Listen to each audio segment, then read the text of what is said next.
BWF Thomas and Uber Cup Finals. 32 teams from 20 different nations from right across the globe. 10 days of competition. The first 6 are the group round robin format, with only the top 2 teams qualifying for the quarter-final knockout stage on Thursday and Friday, before semi-finals on Saturday and both finals on Sunday.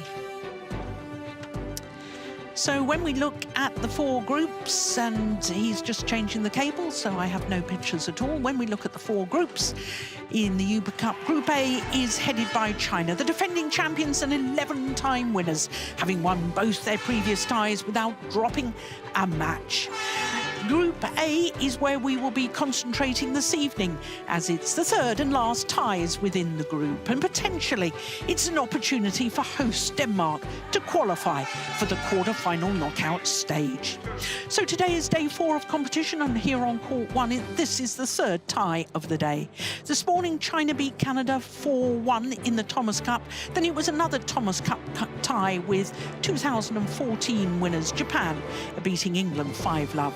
This evening, as I was saying, it's Uber Cup and the last of Group A tie matches. And for us, it's Denmark against Ukraine. So as far as Denmark is concerned, they've contested 3 Uber Cup finals, but the last was 26 years ago. They've beaten India but lost to China. They have 3 singles players who've all medalled at European Championships, but no really established doubles pairs. Ukraine are making their debut at the Uber Cup, having won a bronze medal at the European Women's Team Championships in Istanbul earlier this year.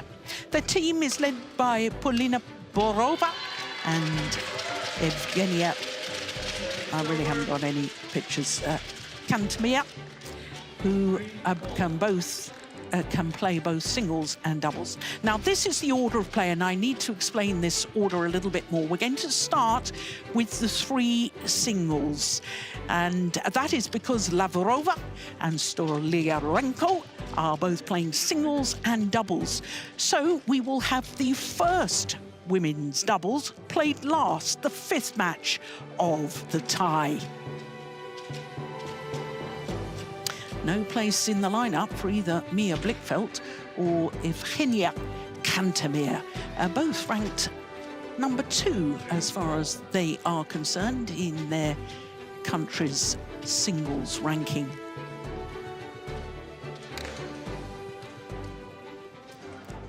So the first of our matches, it is Lina Christopherson against Paulina Borova. 4-3.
over 7-6.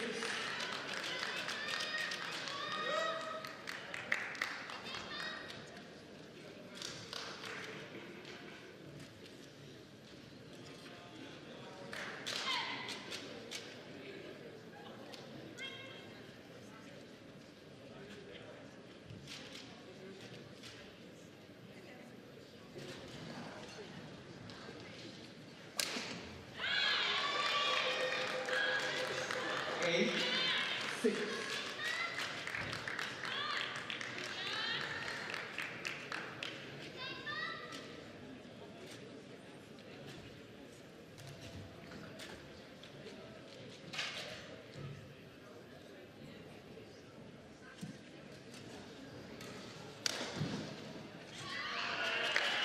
Service over 7-8.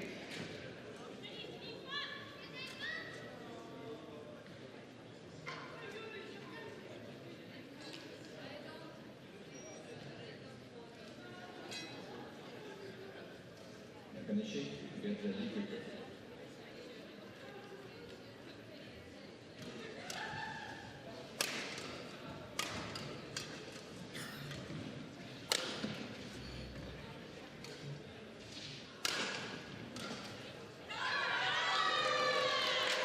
Service over 9-7.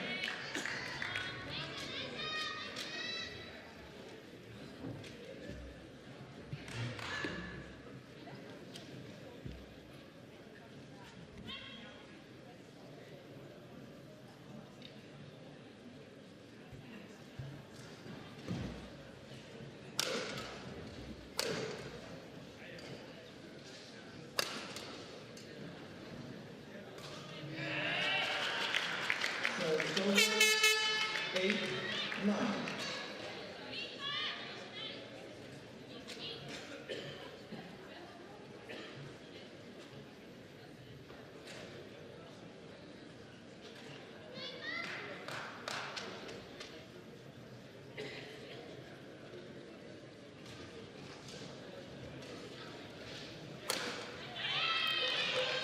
Service over 10-8.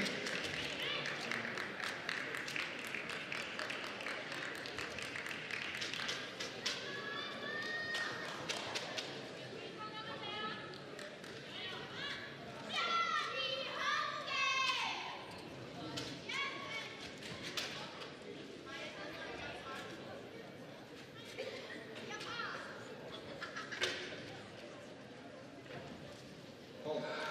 Service over 9-10. All.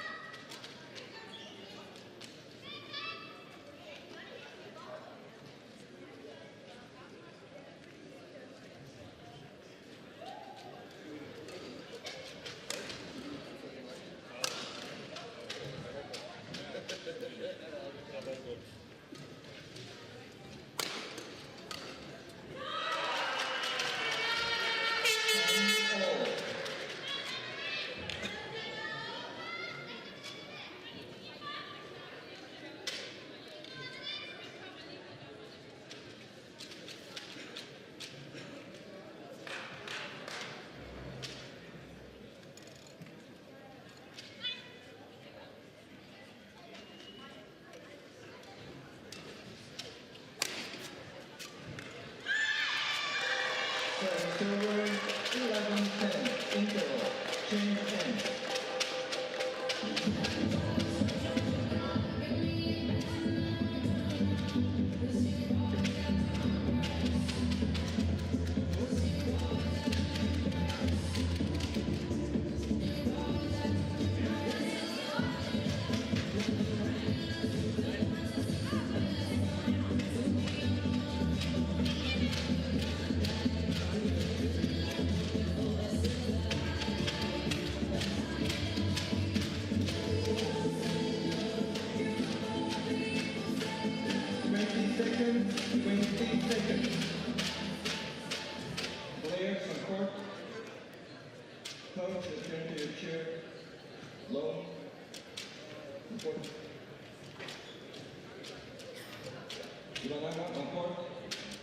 position.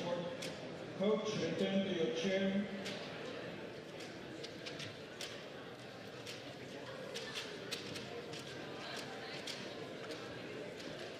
(11-10).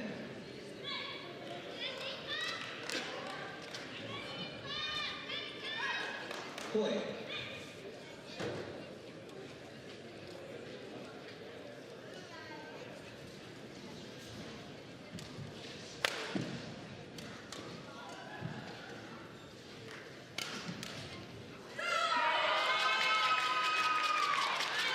Service over. 11-all.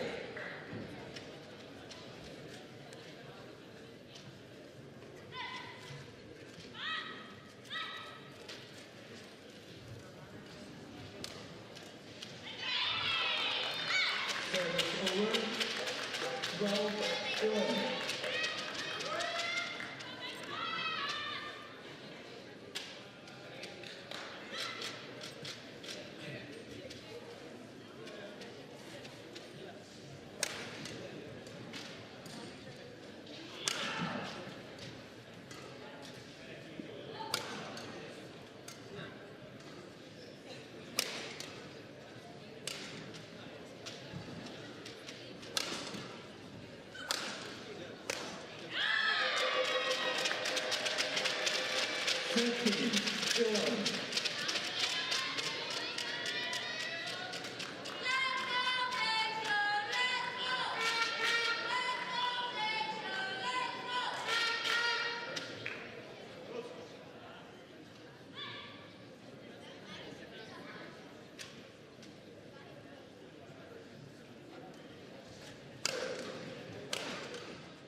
Horsens is an ancient medieval town on the east coast of Jutland, about 50 kilometres south of Aarhus. And for 10 days, for badminton fans across the globe, this city is the centre of attention because Horsens is playing host to the oldest and most prestigious men's and women's team competitions within the sport of badminton. Welcome to the Forum Horsens for day 4 at the 2026 BWF Thomas and Uber Cup Finals. 32 teams from 20 different nations from right across the globe. 10 days of competition. The first 6 are a group round robin format before the quarter-final knockout stage on Thursday and Friday, semi-finals on Saturday, and both finals on Sunday. So when we look at the 4 groups in the Uber Cup, Group A is headed by China, the defending champions and 11-time winners, having won both of their previous ties without dropping a match. And Group A is where we'll be concentrating this evening, as it's the third and last ties within the group. And potentially, it's an opportunity for the host Denmark to qualify for the quarter-final knockout stage. So today is day 4 of competition, and here on court 1, this is the third tie of the day. This morning, China beat Canada 4-1 in the Thomas Cup. Then it was another Thomas Cup, and the 2014 winners, Japan, beat England 5-love. This evening, as I was saying, it's Uber Cup and the last of the Group A ties. And for us, it's Denmark against Ukraine. Well, as far as Denmark are concerned, they have contested 3 Uber Cup finals, but the last was 26 years ago. They've beaten India but lost to China. They have 3 singles players who have all medalled at European Championships, but no really established doubles pairs. As far as Ukraine is concerned, they're making their debut in the Uber Cup, having won a bronze medal at the European Women's Team Championships in Istanbul earlier this year. Their team is led by Polina Borova and Yevgenia Kantamir, who can both play singles and doubles. But the big surprise for the lineup for tonight's tie is that there is no Mia Blichfeldt and no Kantamir. Both players ranked number 2 on the world ranking for each of their respective countries. But this is a very interesting lineup because we're going to start with the 3 singles. And then we're going to have the second women's doubles, and that is because Lavrova and Stoliarenko are playing both singles and women's doubles, but they're the number 1 women's doubles pair, and therefore the first women's doubles, the top women's doubles, will be the 5th and last match in this evening's tie.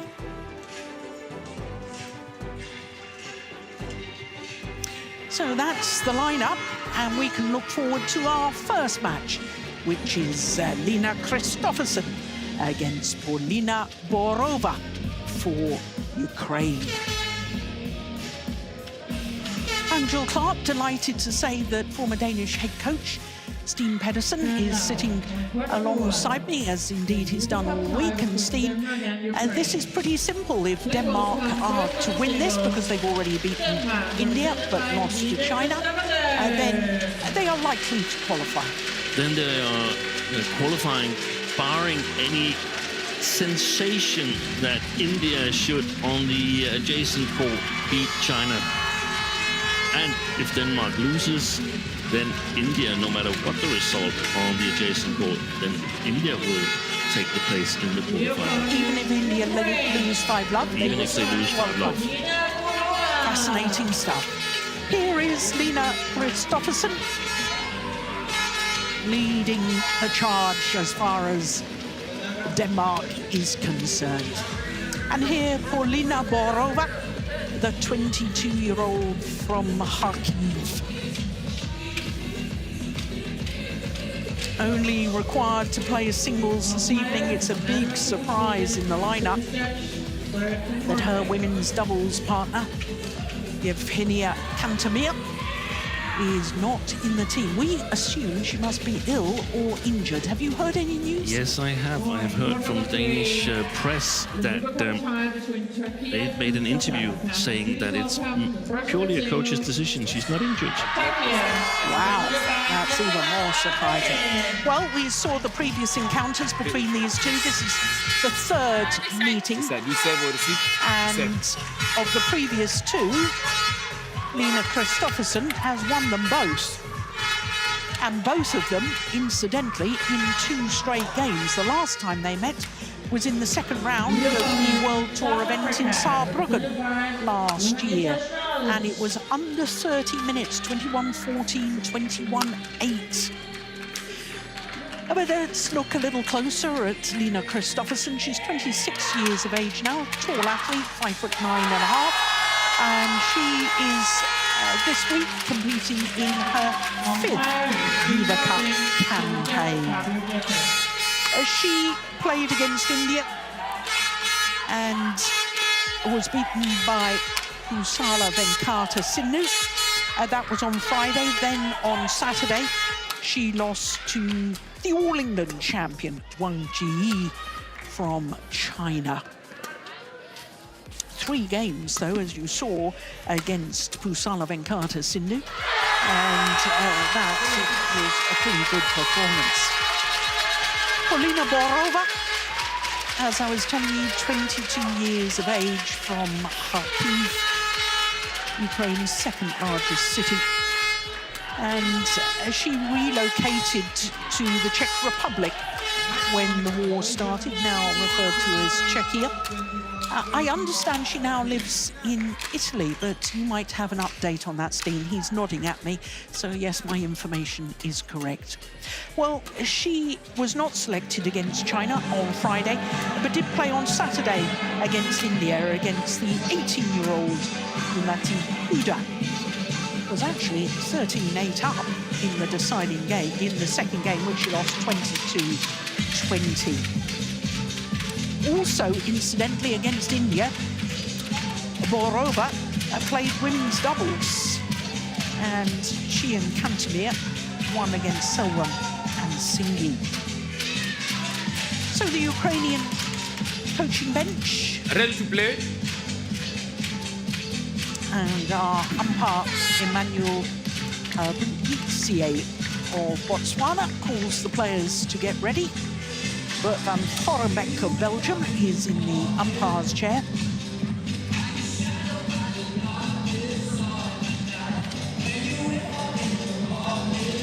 Three courts in action here in Horsens.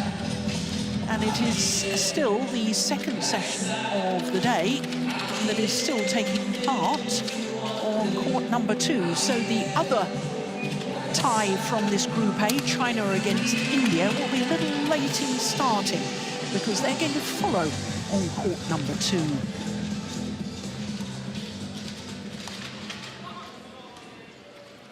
Ladies and gentlemen, on my right, Denmark, represented by Line Christopherson.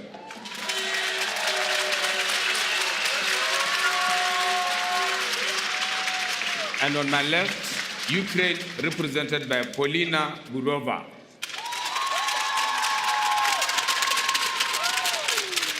Denmark to serve, Lavrova, play. So it is Denmark in the form of Line Christopherson who gets the first match, the first women's singles underway in this Group A tie. Steen, we were seeing the last time they met, it was 21-14, 21-8. I don't know if you saw any of that match, but it was pretty convincing as far as Christopherson was concerned. That's just wide. Yeah. She looks a little nervous at the start. Yes, exactly. Yeah, this is a team competition, and she's playing first women's single for Denmark, and that is also always a little bit nerve-wracking in the beginning. Lots of expectations. Denmark coming into this tournament could potentially already last Friday when they played the 2 matches for the women's team and the men's team. Had they lost those 2 matches, which were close encounters, they could have been more or less out of the tournament. So they did a really good match against India and the Danes, and now they need to finish the job and secure their place in the quarterfinal. So I'm sure they're feeling a tad bit of pressure. Yes. But they, I mean, regardless of what happens, Steen, I know you probably don't feel the same being a Dane yourself, but Denmark have done well because they were seeded coming into this event as 9 on the team world rankings, whereas India was 8, and they beat India, as you've already mentioned. Yeah. So they've already surpassed expectations in accordance with the rankings. Yes, but they still, they've got their eyes set on that quarterfinal at least. Of course.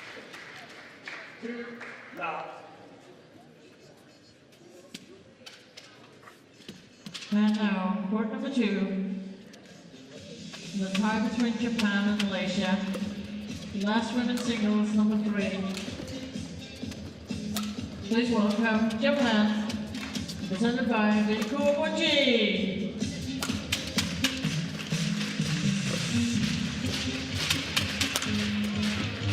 Yeah, well worked. Very well worked. 4-2.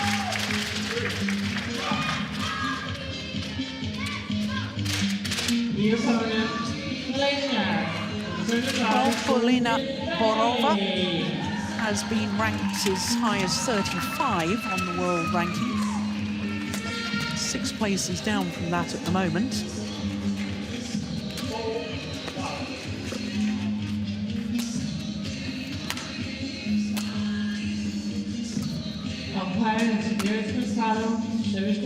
Just long. And I'm sort of sense that Borova is probably feeling pretty high right now and full of confidence.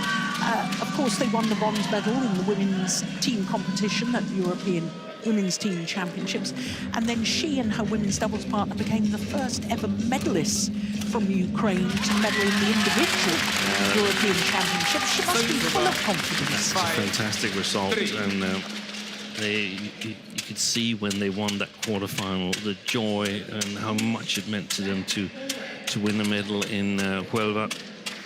And they've said the Ukraine team that they didn't expect to be here at all, so they're just enjoying it and taking everything in, doing their best. 3.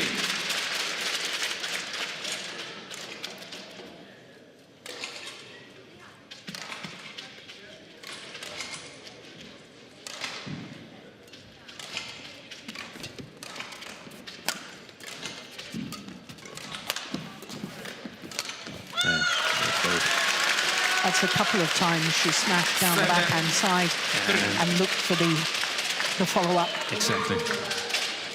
Lavrova plays a very nice women's single. Been high ranked during her junior days in Europe, but what we most likely is going to see here is that there is a difference in pace, but more importantly, a difference in defensive footwork. That's where I feel Christopherson has definitely an upper hand. Nice idea by Borova. 8-4.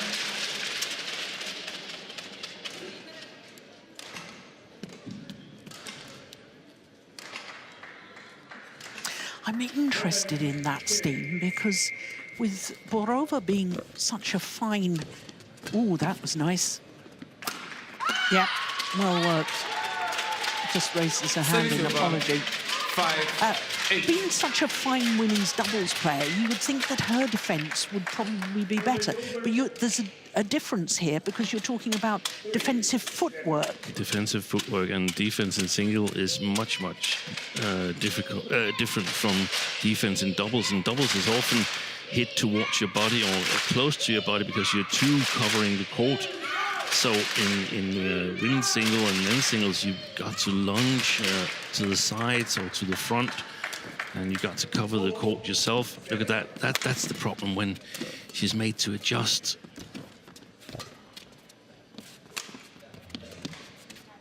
Ready to play? 5, 7. Short. Oh, that's... Oh, it's gone long. Gone long. Oh, well... The line judge signals that she touched it, but that's not up to the line judge. Out. 6, 8. Out. Challenge. Denmark challenges called out. Well, we need to see that again, because if she did touch it...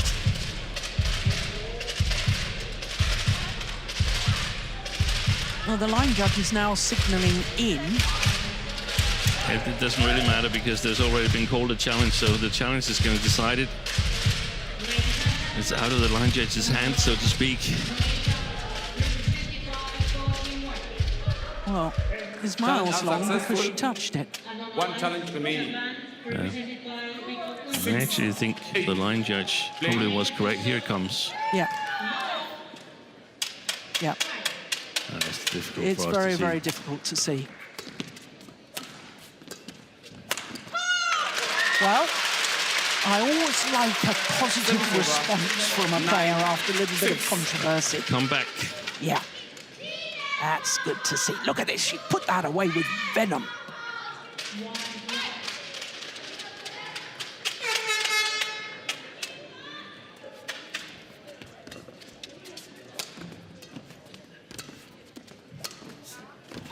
Nice. 10, 6. And then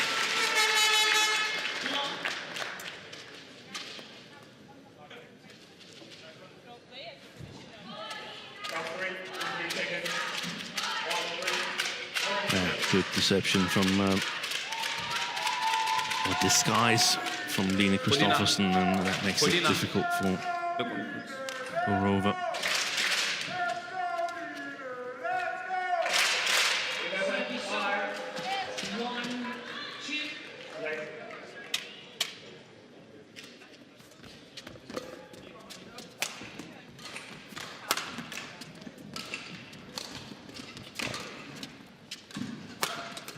Nice play. Really quick on her feet and offensive footwork. Quickly below that, had plenty of time.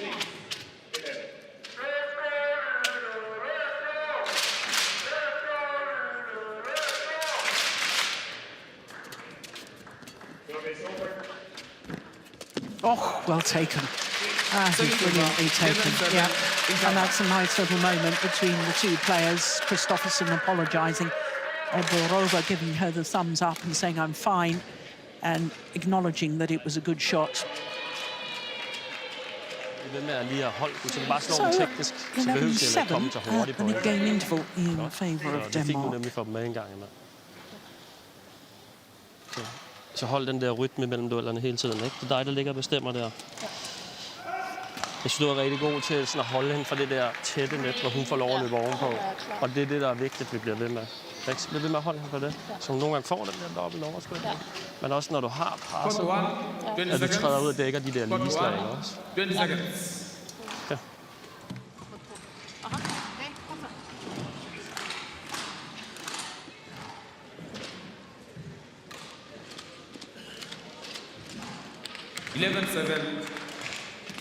Play.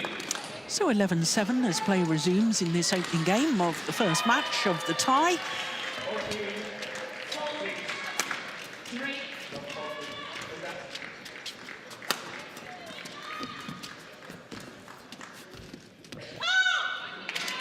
And Coach Olsen, anything we should know about? Reasonably satisfied, talked about continuing to keep Borova away from playing the tight net and once in a while play the double overplay instead of playing one flat lift and then play the net and play 2 flat lifts. Seem to work. He's very quick back on the center of play. Borova, that's well played. Very well played. Service over 8-12.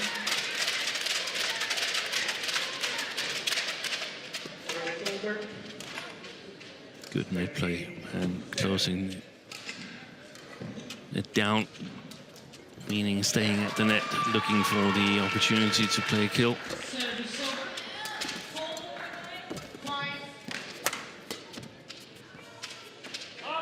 Yeah. Nice idea. Service over 13. On execution.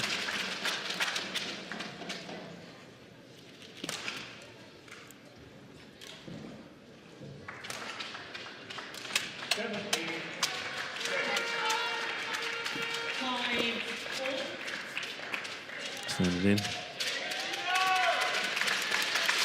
14-8. Neither player has won a World Tour event, so Christopherson has been in 2 finals. 15-8. Yeah, she's been one step closer than Borova. She's got a semi-final, hasn't she? Yes, if you remember, that was last year, US Open. Yeah. She has been in a women's doubles final, though. That was a high-low. In Saarbrücken last year. 2 years ago, I beg your pardon. 2024, wasn't it? 16-8.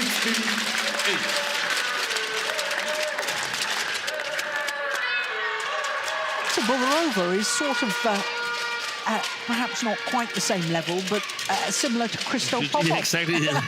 The female Christo Popov. Exactly. Well done, her. And obviously, they've tried to play as many tournaments as possible due to the situation in Ukraine and the practice possibilities can sometimes be limited. I'm of the same impression as you that currently they're practicing in Milan, her and Kantemir, but I'm not sure the whole team is playing there. I think some of them are playing in Saarbrücken. Yeah. Very difficult situation for them. That's a wild one. That even missed the doubles score. Yeah. 16.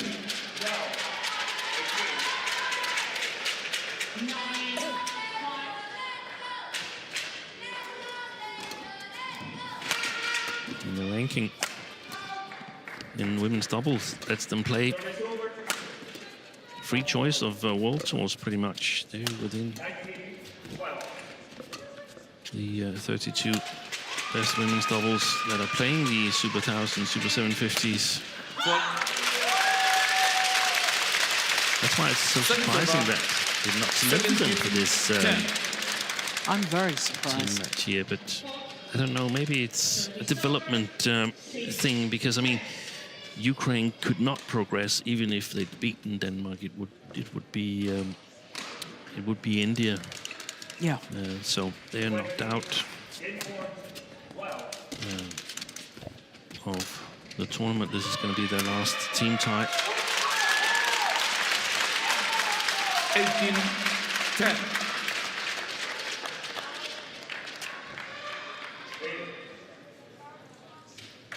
First game, last line, 21-12. Very much looking for a forehand return there. Borova. 19-10. Errors on the return of serve are gifts to your opponent.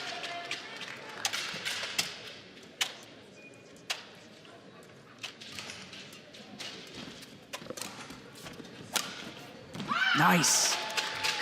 Well, she has won 3 titles on the international tour, Borova. And the first back in 2021, the Latvia Future Series event, aged 17, 3 months and 16 days. Yeah. Good accomplishment. Yeah. Also won her home event, the Ukrainian International Series, that same year. And in 2024 won the Bangladesh International Challenger. Her last final was earlier this year at the Polish International Challenger. So she's regular on being able to get to the latter stages, not necessarily of the World Tour events. At the lower tier of tournament, she's done really well, Borova.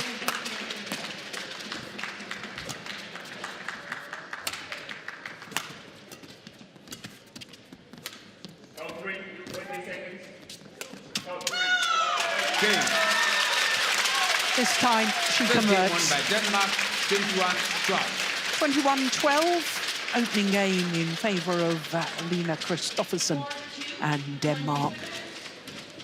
16 minutes for that opening game. Super arbejde. And after a very nervous start. Første ting, jeg rigtig godt kan lide, er jo det her med, når du kommer under eller ikke er spilstyrte, altså, så koncentrerer du dig rigtig meget om bare at stå den gode løft. Det er også. Ja, den sidste bliver lige lidt for simpelt. Ja. Hun må ikke få lov at løbe på de der linjer. Så få det ind med midten, eller slå hårdere til det, hvis det er det, og så må der ind og være klar. Ikke? Men det hold lige fast i det der med, kommer vi under i duellerne, så arbejder det bare stenhårdt. Stå den gode løft. Men ellers så er du rigtig godt spillet.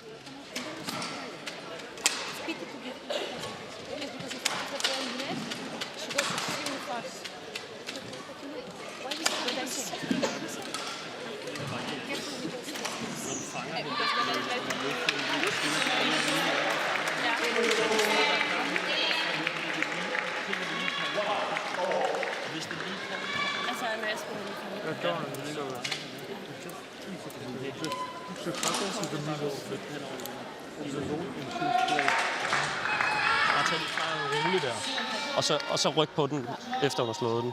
Så giver du bare et ekstra løbetur. Godt.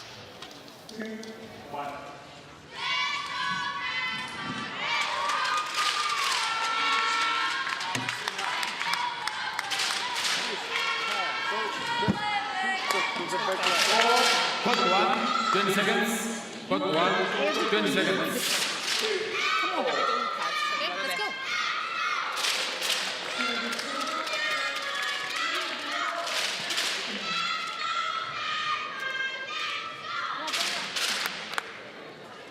Second game, Lavrova, play.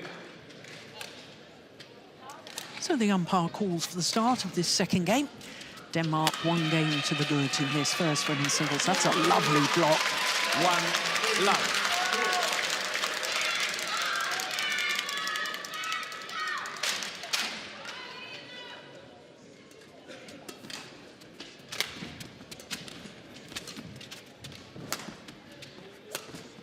Nice. Super angle. 2 love.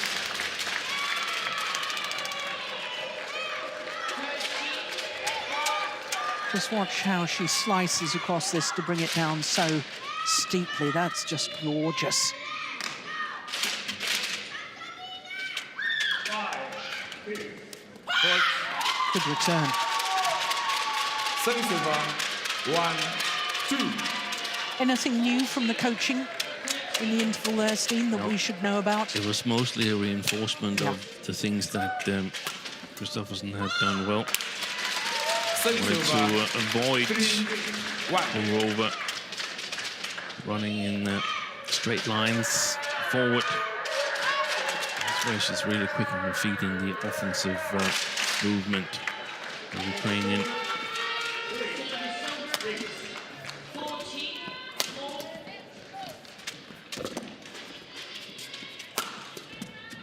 Yeah, good work. I like the variation, and I like the fact that she wasn't afraid to use the body smash. Yeah, that's one of the things where I know this is a super important match for Denmark, but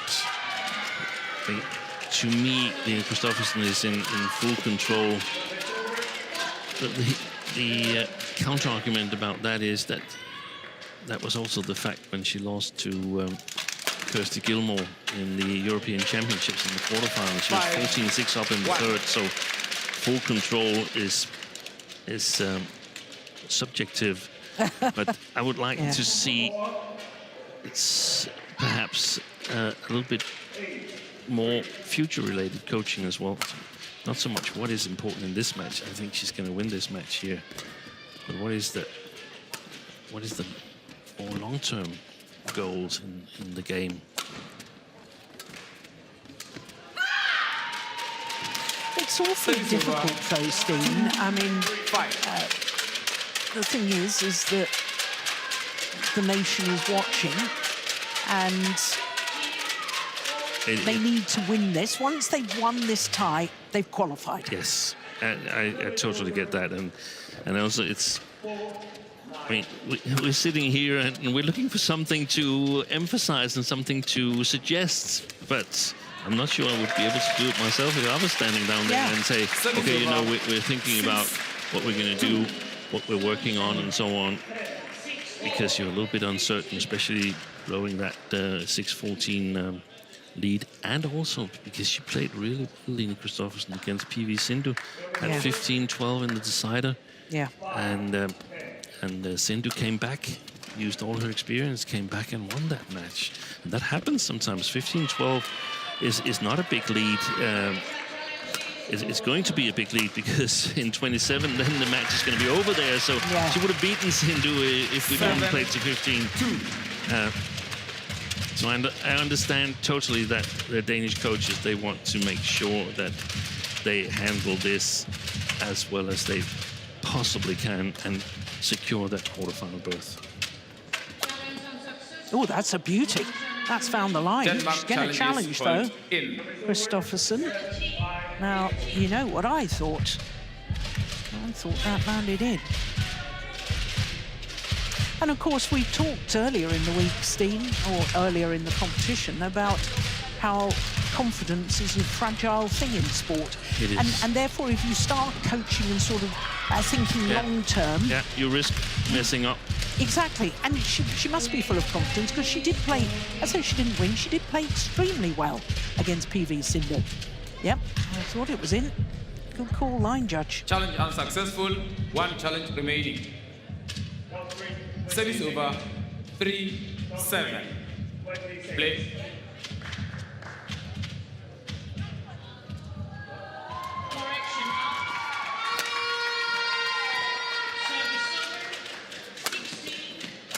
That's well played, and that was what Rune Ulsing warned against in the interval.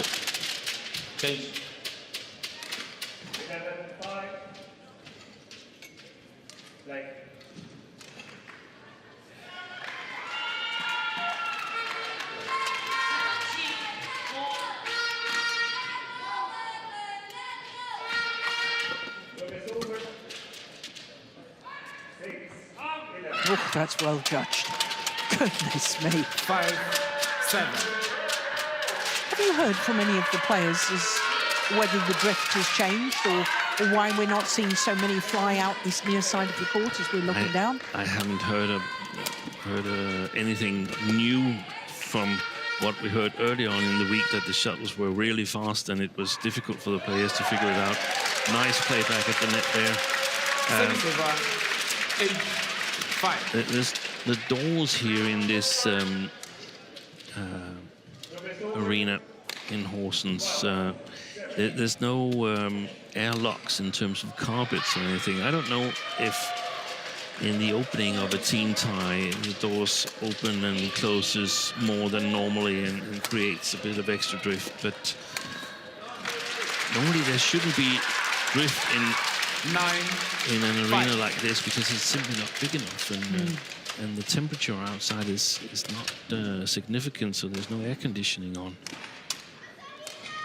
But they say the shuttles are difficult to control, and I also think we see results that indicate there is some drift. Well, the first day of competition, there was a huge drift. Yeah. We certainly wouldn't need the air conditioning on, Steen. It's absolutely freezing outside. Yeah. Might need some heat on. But not air conditioning.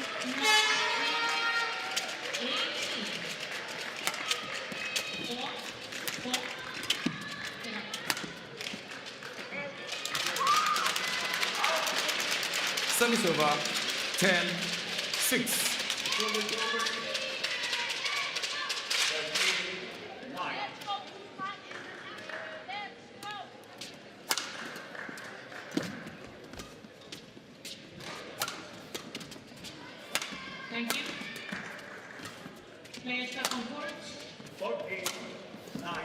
Well reached. Good rally.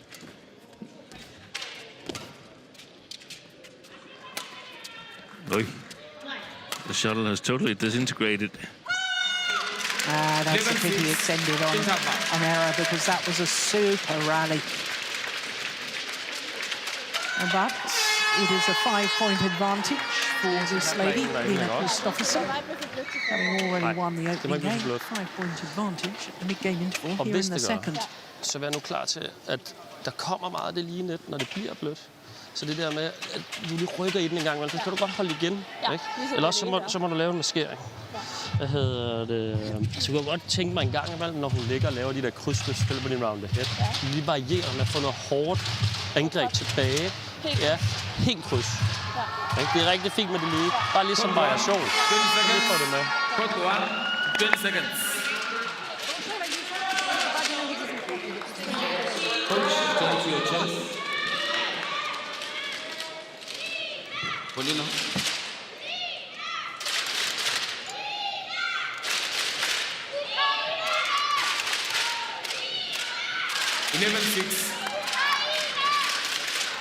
Play.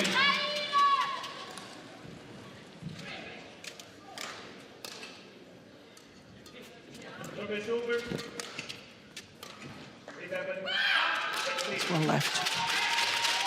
Service over 7-11. Well, seeing as neither of us speak any Ukrainian, what would you be saying to Borova? I would say the opening of the rallies are extremely important, because she needs to try and get on the attack early on in the rallies and use her offensive speed, so to speak.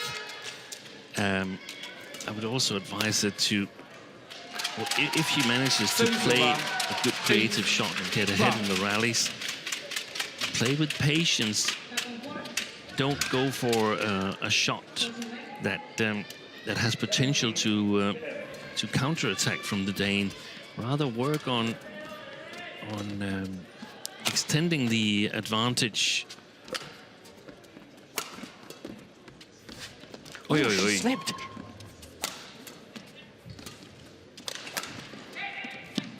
Good rally, good work by Borova. But what is the status of Christopherson's ankle there?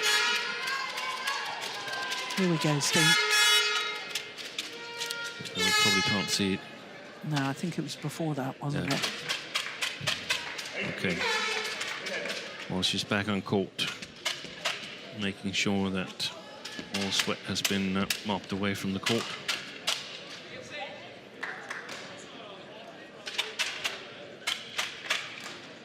Well, Borova has come out strongly since that mid-game interval. 3 of the 4 points that have been played, won by her. Make that 4 of the 5 points. Yeah.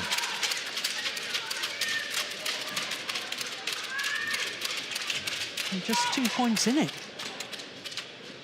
It's believable again. Yeah. Over. 19-12.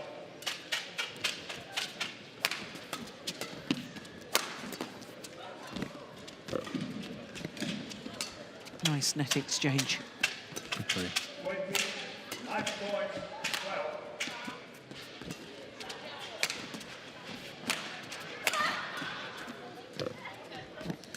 12. Oi. Oh, my goodness, that didn't go over. I thought for a moment it would. 11. Very nice net game from the backhand side there from Borova. This one. Well, that's now perfection, isn't it? She gets the net cord. And I thought Christopherson, shuttle hit the top of the tape, and I thought for a moment it was going to go over, and so did Borova. Big sigh of relief in the end there. 14, 20. Oh, that's a pity. Service over 13. Yeah, great momentum there, Borova. Was early on the rallies. Early on the shot she was to play in the rally. Is what I wanted to say. We knew what you meant, Steve. Yeah. 91-9.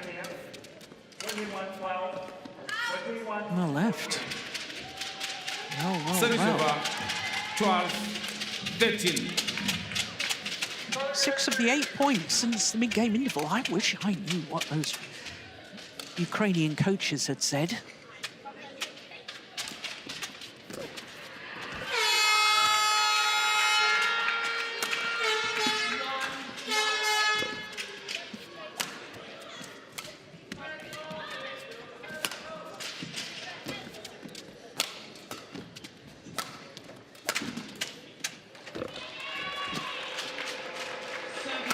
Super.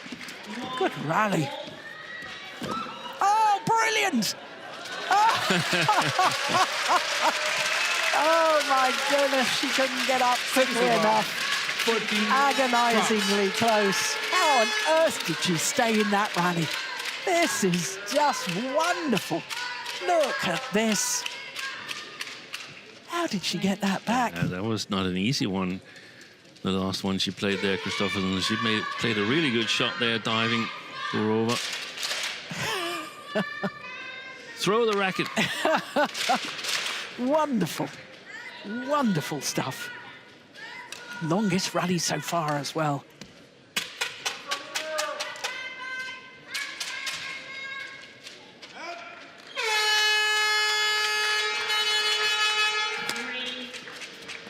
Oh, it's landed in. Yeah. Oh, it's Ukraine called out. challenges called Yeah, she's out. going to win that challenge, Borova.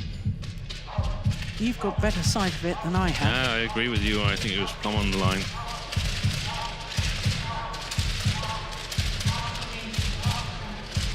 No, what was the instant review thing?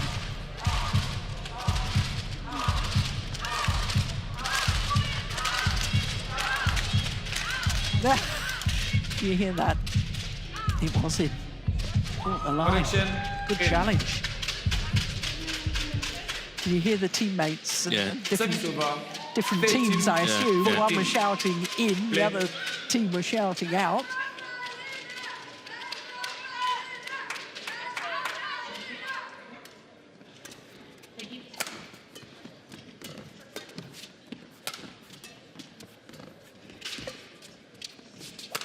Good shot. She's controlling the rallies, Borova. I think Christopherson is playing way too passive. That's a super shot. And she's back level.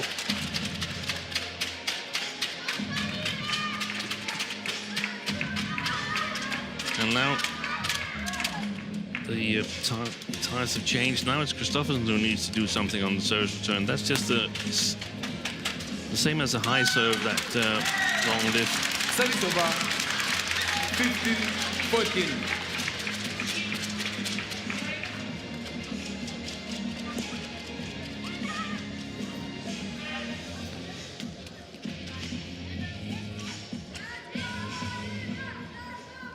And now, court number 3. So 8-4 since the interval. Yeah. So Borova. Good play. Until that last rally, it was 8-3 since the interval. Yeah. Good shot. Play. Didn't follow it up. No.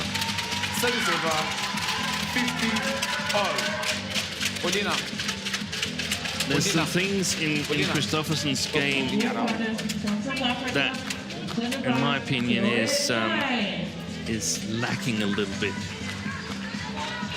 You heard some of the coaching over the 3 matches now, and I feel definitely in this match here, the coaching is way too specific in terms of her opponent. She was leading 21-12, 11-6. Yeah. So sometimes when you hear the strong male players, they talk about their own game all the time. Here it's like Christopherson is still sort of adjusting to what Polina Borova is going to do. What are you going to do? What is your plan? And, Yeah. and that I miss a little bit. Also that this run of good play from Borova has been allowed to go on for too long from Christopherson's perspective without really countering. Again, too defensive. Service over 16. It seems like there's a low serve, but she's not really ready to go. If you serve a low serve, then things happen faster than if you flick or serve a high serve. Oh, that's loose. This is very similar to 6-14 against Kirsty Gilmore. In the European Championship quarterfinal. Yes. Tell me a little bit about her character. Because she did, you're absolutely right, she appeared to be in control. She was a game and 11-6 up today. Yeah. Does she 16. doubt herself at times? Or? I don't know. I don't know her well enough to say that, but it looks like that. Yeah. And it's a little bit puzzling because I've seen her in the Danish league play mixed doubles. She's got an excellent eye for the mixed doubles game. So I would say that I would expect more tactical awareness in the women's single. But that's where I feel like maybe things are tailored a little bit too much to what the opponents are trying to do than what is your own plan? How do you want to play badminton? Yeah.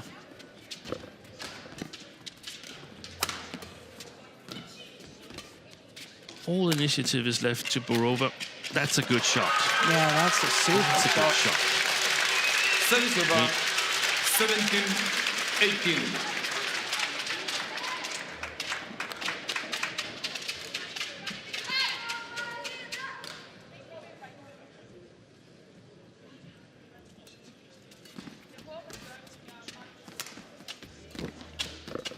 This concluded the tie on quarter number 2 between Japan and Malaysia. Short.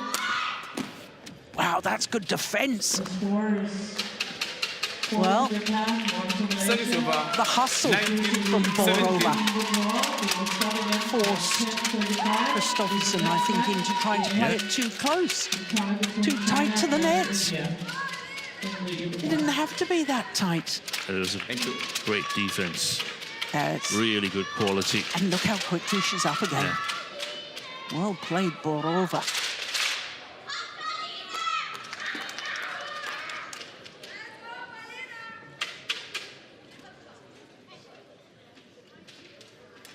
Two points away from this second game. That could be costly.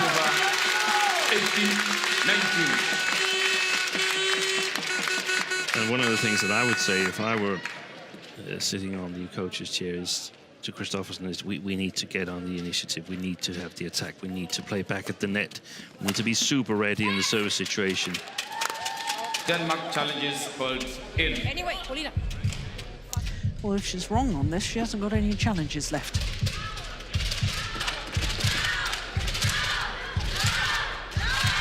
And if she's wrong on this, then it is game point opportunities for Borova.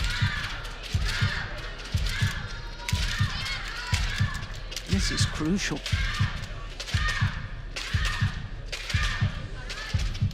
Hawkeye just adding to the suspense. Yeah. Where is it? Where is it? Here we go. Caught the line. Challenge unsuccessful. So it is game No point challenges opportunities. remaining. Two of them Service for over Polina 20, game point Borova 18. to level this first singles at 1 game each. Every service return is a lift from Christopherson. Slide it in. Service over 19-20.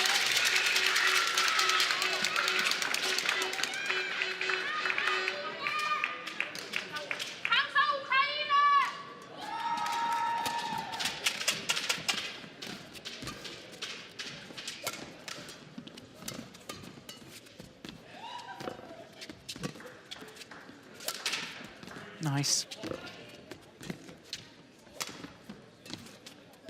Good pick up. It's going long.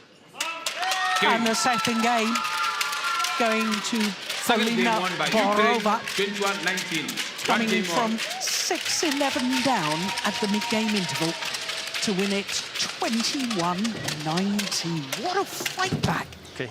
føler ikke rigtig, at jeg tør rykke lige noget der. Nej. Efter One game Ja, all. det er jeg helt med på. Vi tager en helt god vejrtrækning her. Prøv lige at høre. Den taktik, du har lagt ind, eller vi har lagt ind, den virker ikke også. Det der ikke måske heller, det du skal være ops på, det er, at når du har spillet et slag, hvor du føler, at du kommer lidt ovenpå, så må du ikke stå og håbe, at det er nok her. Nej. Så skal du være helt vildt aktiv igen og være klar. Hun får mange flere over. Ikke også? Så er det op og flytte igen, ligesom når du fanger hende her på forbanen. Hun må ikke få lov bare at spille sådan blød en, så vi er passive. Ja. Der skal du komme op og tage den. Ja. Okay? Ja. Og så husk igen, du kan også godt bare grinde. Ikke? Ja. Du kan også godt stå den gode def. Ja. Det må bare ikke blive den der bløder i til. Det må ikke blive den bløde. Enig. Så du skal centrere den, og du skal skubbe den lidt ind. Ja. Og så skal du være klar på de der tryk. Ja. Også når du server. Ja. Vi kan dumpe, og du kan også bare spille lige ned over hende, hvis der er. Ja. Men så længe du også får nogle af dem, hvor du dumper med, så er det fint nok, vi løfter. Og det er jo det samme omkring nettet. Ja. Hvis vi bare lige holder igen nogle gange, så kan vi også godt løfte. Ja. Men lige nu får hun lov at løbe i mønsterne. Ja, Ikke? helt vildt. Ja. Ikke? Og så bliver det... Det bliver bare ved det samme tempo, altså vi rykker på noget. Ja, præcis. Og det er det, jeg mener, for du spiller mange fine ting.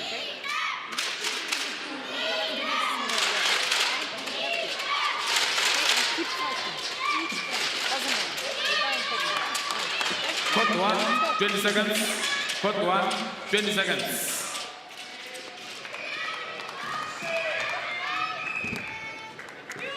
Well, this is new territory for Polina Borova because for the first time in 3 meetings against Lina Christopherson. Oh, hang on.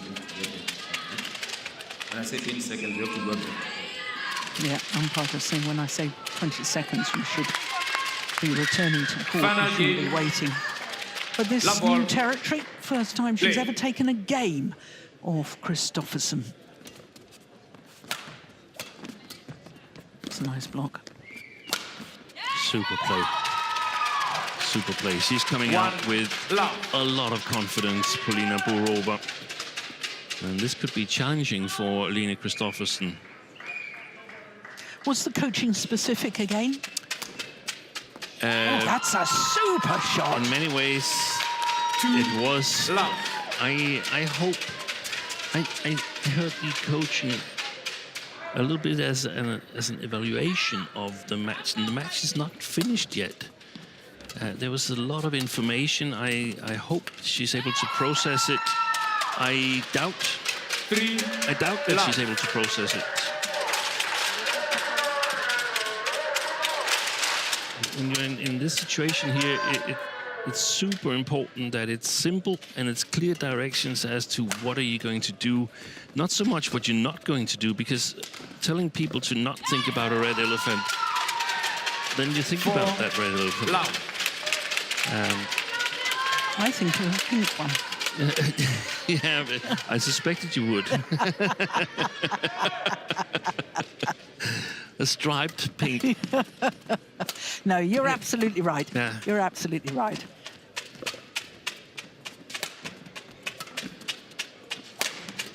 And there's a thing that they shot. said, Ulsing said that you can also just grind and stand the good defense. I strongly disagree. I don't think Lina Christopherson has a good defense.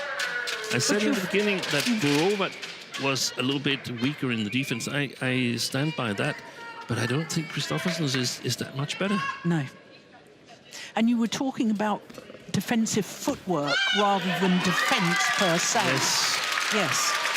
Service over 1-5. Well, And I don't think Christopherson's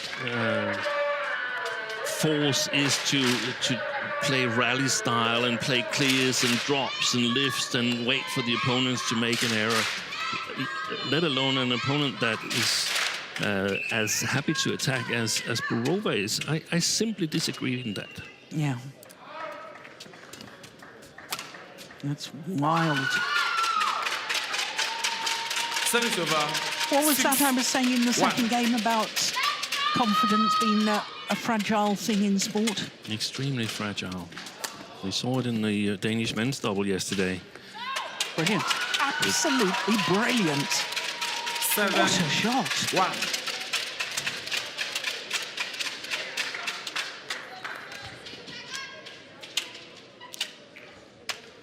And this is where both the player and the coach needs to realize that what they've discussed so far, that's not working.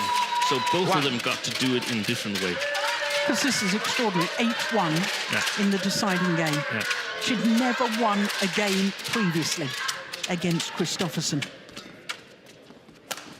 And the way things are going at the moment, she's not only going to win a game, she's going to win 2 games and win the match. Yes. And that's going to put a very interesting complexion on the tie, because then I think the other Danes will get a little bit nervous. They will get very nervous. There's going to be a lot of pressure on Line Kjaersfeldt in the second women's single. Yeah. And I was saying at the start that Denmark's women's doubles, I mean, they're scratch pairings you've got in the lineup. Scratch pairings, they're greenhorns, most of them. There's only... 9. Greenhorns, what does that mean? Debutants. All right. Oh, that's a pity. 3. Most of them are debutants at the world stage. The only experienced one is Alexander Boje. He doesn't normally play women's doubles.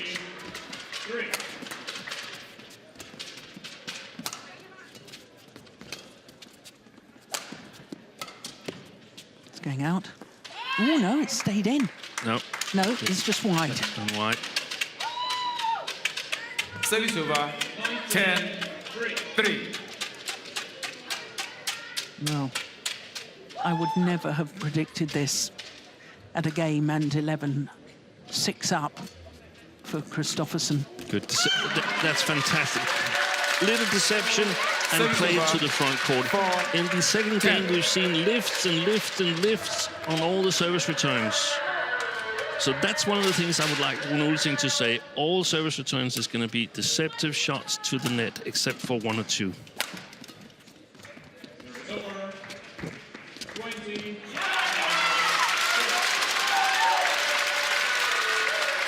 5-10. She was trying to be a little too clever there with the cross-court net shot, and it was just way too loose.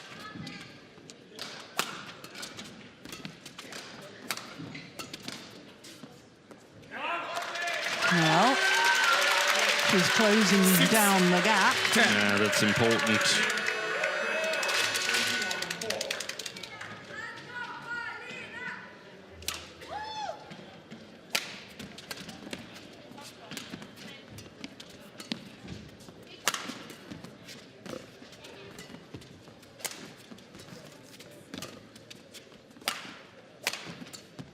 No. Ooh, nice idea. 7. She's loosened up a little bit, Christopherson. She fell so far behind that some of the nerves have gone away.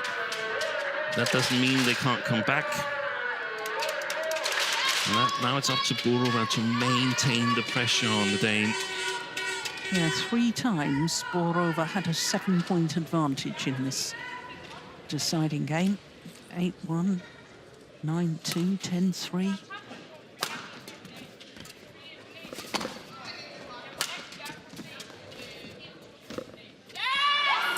But she goes 11-7 to the change of ends with the advantage. And it's a 4-point advantage for Polina Borova.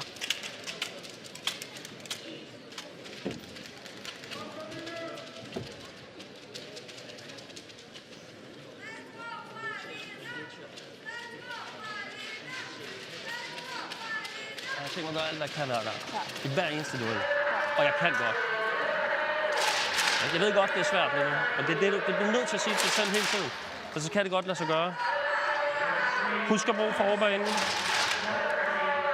Hun kan ikke lide, at du lige kommer op og laver en maskering på hende. Og fint, at du får centreret. Så skal vi have de hårde angreb, skal vi have indad på kroppen nogle gange, eller kryds. Kom så, Line. Return to your chair.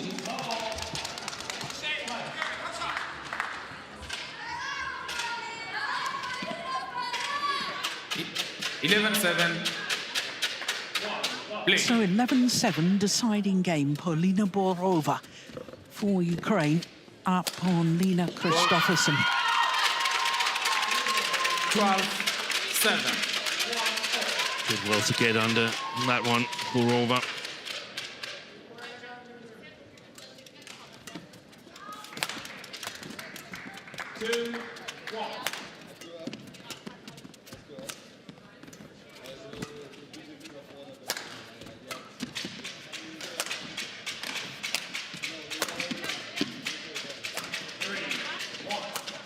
Nice. It's gone long. Oh, I don't believe it. There was an open court. Yeah.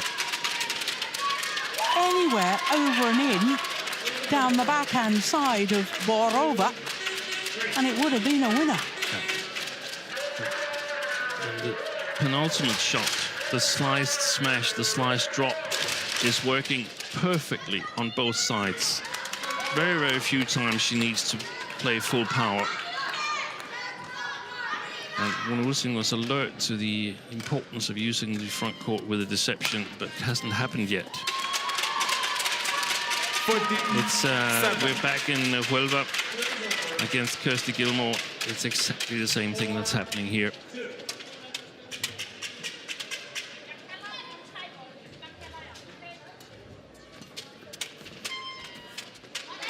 It's not over yet, Steve. No, because Kirsty Gilmore ended up as a European champion and Borova didn't. So there's a little bit of a difference in in playing strength between these two players, and there's still a chance for Christopherson to come back. But what a fantastic effort by Borova. Totally changed the match around.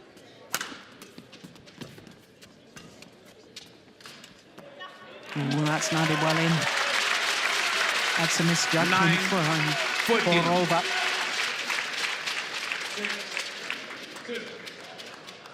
Give him some. Die. Come on. Stay on court. That's the tour.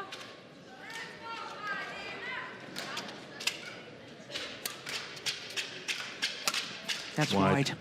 I think she's become a little bit tensed, putting up Borova on the verge of a big result. Well, it's going to be a battle of who can control their nerves. Yeah. And a little bit of luck.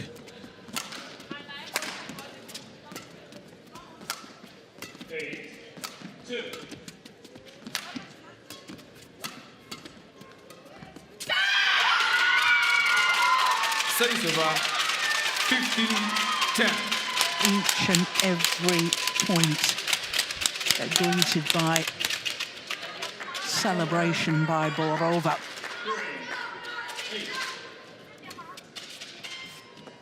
That's almost criminal, isn't it?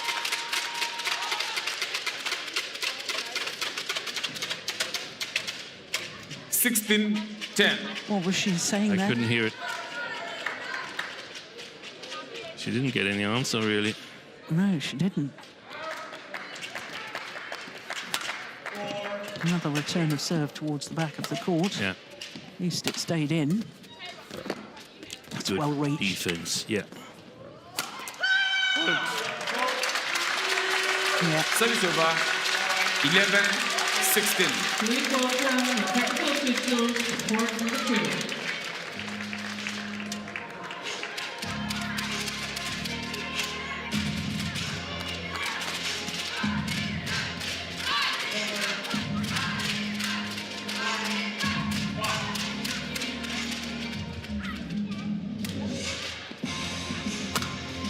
Super. Perfect. Threaded it down the line. Service But it's a over passive serve, isn't it? It's a passive. Everything is passive. It's I can't describe it in any other way than it's a meltdown.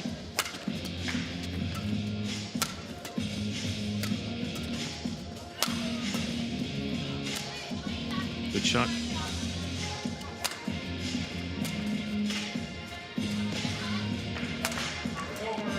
Nice backhand. She's getting a lot back, Borova. That's nice play.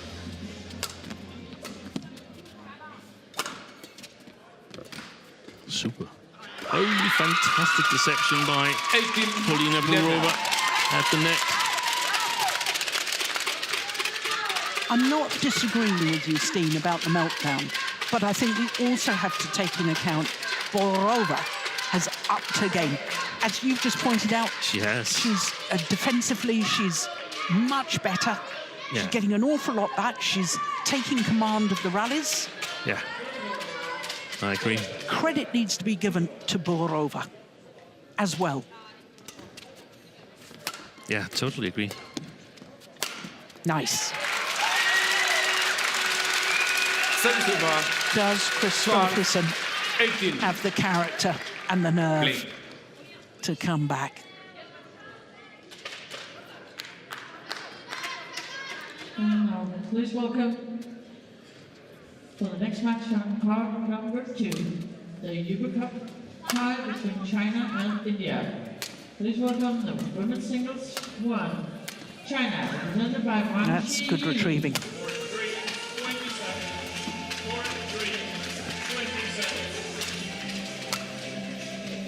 Ui. Decision. 13-18. Wants the shuttle changed. Okay, play. Christopherson says no. The opponent, India, represented by Almalalha. Stoliarenko. Still a 5-point deficit as far as Denmark are concerned. Nice. 14-18.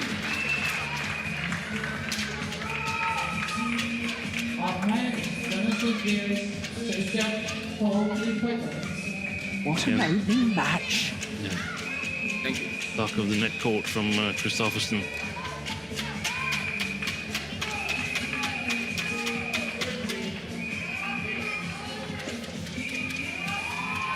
Two minutes shy of the hour mark. What a fabulous encounter.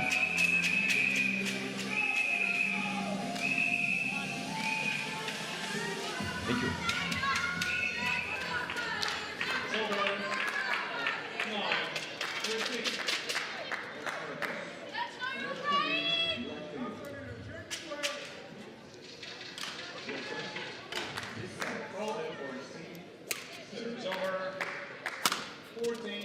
Yep, just inside the line. That's wonderful placement. Service over. 19. And 2 tantalising points from probably the biggest win of her career. Oi, that was going wide, I think.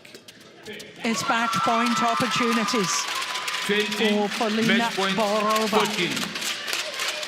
14. to get Ukraine off to the perfect start against host Denmark. Ooh, she let that drop a little, Service didn't over. she? 15-20. Still match points for Ukraine.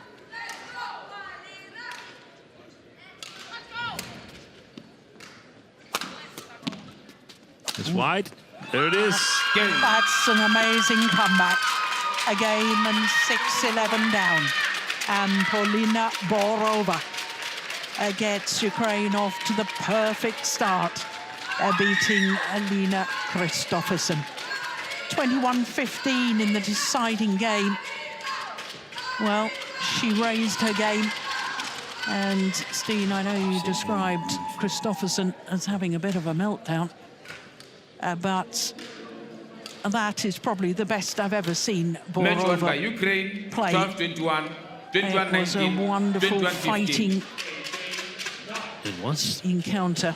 The And she energy, just- the energy she brought Yep. made Christopherson onshore, and she got a little bit of the Dane. She took it all in the end. Fantastic performance by this lady. It certainly was. 3 games. She'd never taken a game off Christopherson prior to today. But there is confirmation that Borova has beaten Christopherson 12-21, 21-19, 21-15 in exactly 1 hour. And that, of course, means that Ukraine are one love up in this Group A tie. The delights. What a performance. Well, coming up next is the second women's singles, and it's Lina Kjaersfeldt against Sofia Lavrova for Ukraine.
Welcome back to Horsens on the east coast of Jutland.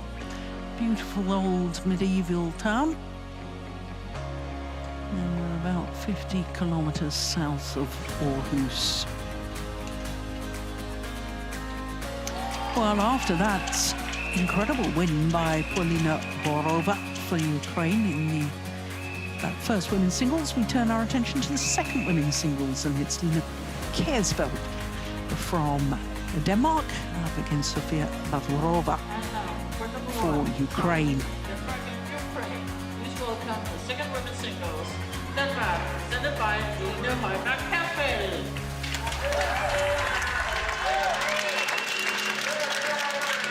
So Lina Kjaersfeldt, who turned 32 last Monday.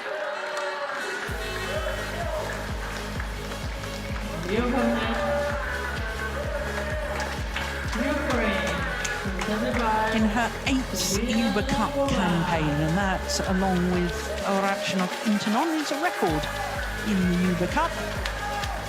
Made in every Uber Cup campaign for Denmark since 2012, when the event was staged in Wuhan in China. Sofia Lavrova is the younger of the two. She's only 20 years of age. And of course, for all the Ukrainian players, it's a debut in the Uber Cup finals, because it's the first time ever that Ukraine has qualified for this event. Good luck. First meeting between these two players. Okay, come here for the toss. Sofia, you get the toss. Black or red? Black, red for you. Black. You receive. So You want this out? Lavrova Thank you. has won the toss of the coin and chooses to receive. Please welcome the technical officials for court number 3. And as I was explaining when we saw the order of play for this tie, Lavrova is playing women's doubles as well, so hence this order. Lena Kjaersfeldt is a former European champion and lost her crown just 2 or 3 weeks ago in Huelva, losing out to Kirsty Gilmore, who won the gold medal in her 6th final at European Championships. Well, she has lost on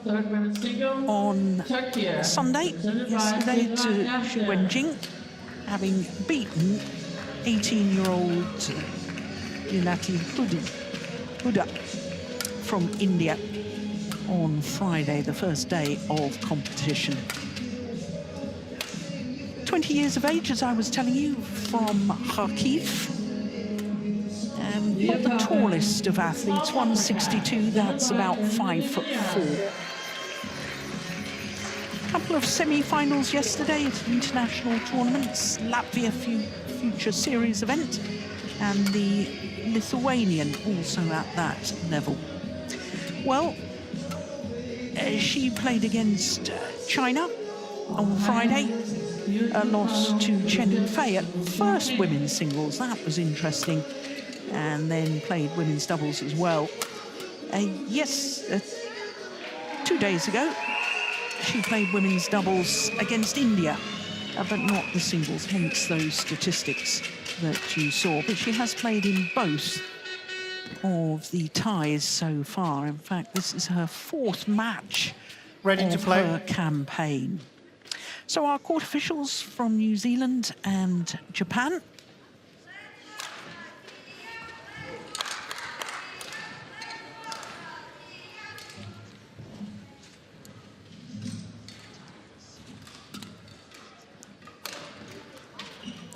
Well, Denmark needs Lena Kjaersfeldt's experience here to steady the ship.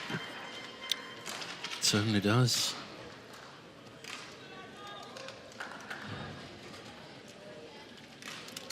There could be some flashback to the final of the European team competition where Bulgaria really struck first, got ahead 2-0.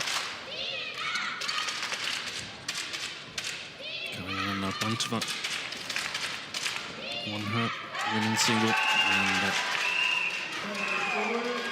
Stephanie Stoiva. Ladies and gentlemen, for Bulgaria on my right, Denmark, represented by Lena Kjaersfeldt. And on my left, Ukraine, represented by Sofia Lavrova. Denmark to serve. Love all. Play. So it is Denmark to get this second women's singles underway.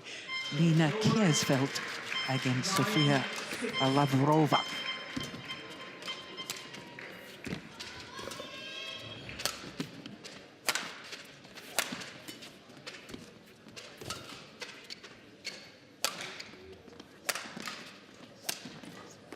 Missed it. 1 love.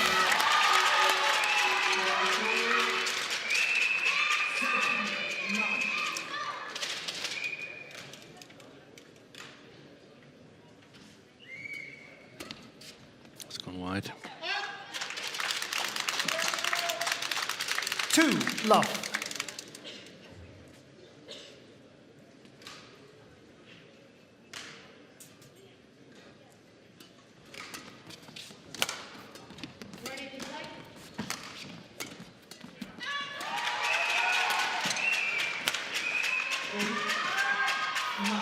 Service over.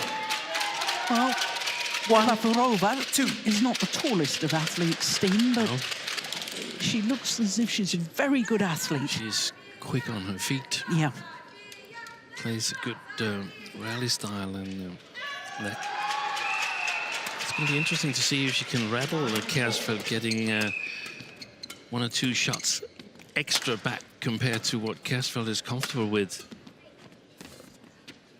And especially given the start, the tension with the Dane must have increased a little bit. And also, on the opposite side of the court, the belief that this can be done and that we have a good day as a team must spur Sofia Lavrova on. Good play. That's a lovely shot. I like that. No, and I like that too. Both players. Service over. Nice net shots in that rally. 2.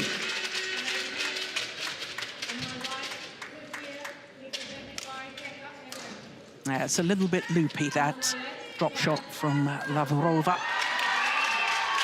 Leaving too much time for Kjaersfeldt.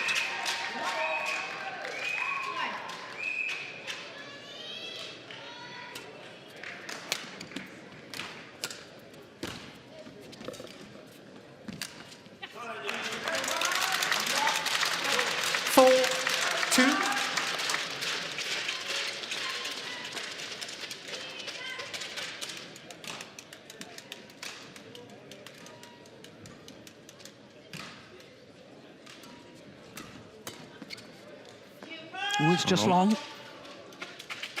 Service over. 3. So there still does seem to be a little bit of drift, bringing the shuttle quicker towards us as we look down during the rallies. Yeah, it seems like it. Oi, that's a high serve.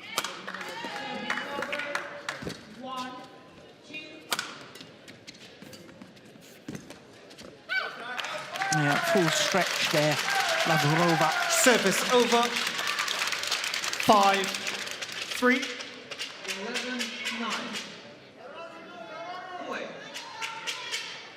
Service over. 3-1.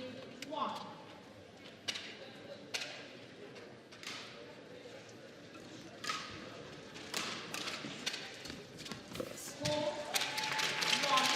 6-3.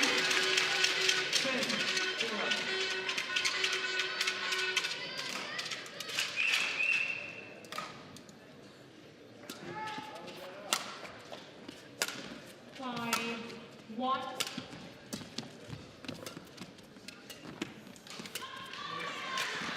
That's nice. Oh, it's landed on the line. Service over. 4, 6. I like the way that Lavrova was moving her opponent on the diagonal. Yeah. Forehand net, and then the clear towards the backhand side. And that's the way to do it against Kjaersfeldt. Get her to move before she can hit. She's got excellent technical skills. Service over. Somebody behind the court using a 7, flashlight. 4.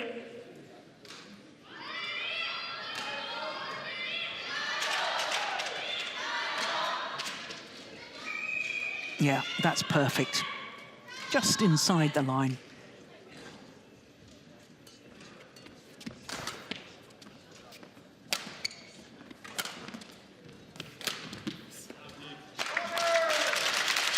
Eight, 4. Well,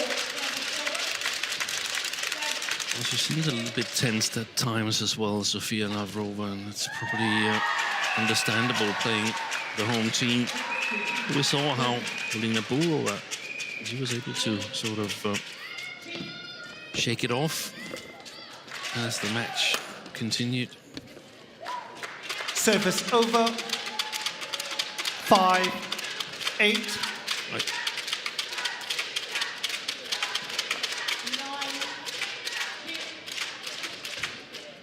And you know, if the scores are kept quite close, I think Kjaersfeldt will get more and more nervous. Service over. 9, 5. She did Change. do well in the first team match against India, where she also had to play from a tie standing of love one down. But this is a different situation. The Danes, they were a little bit underdogs against India. Here they are monumental favorites. Yes. 10, 5.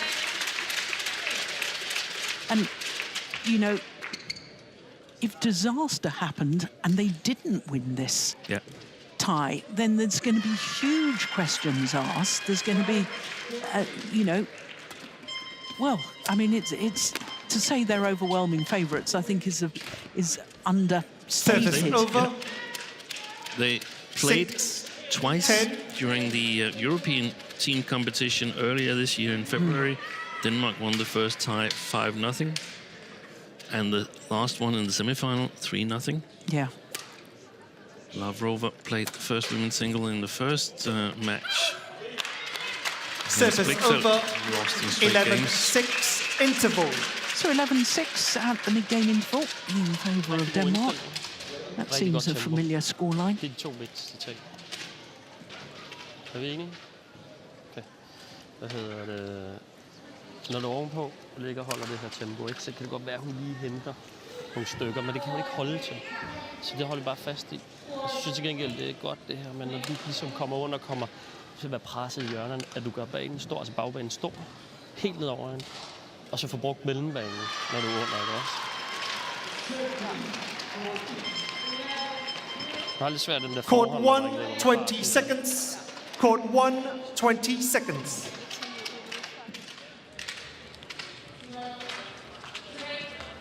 Thank you, coach. Sophia, on court.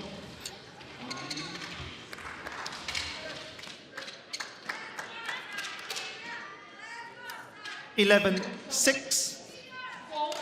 So 11-6 in favour of Denmark here in this opening game.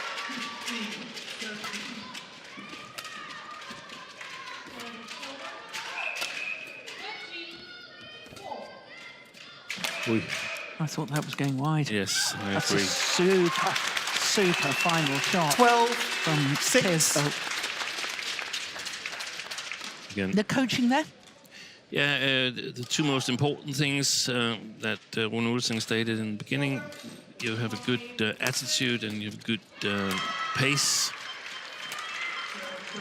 and that's the 2 most important things. He said 13-6.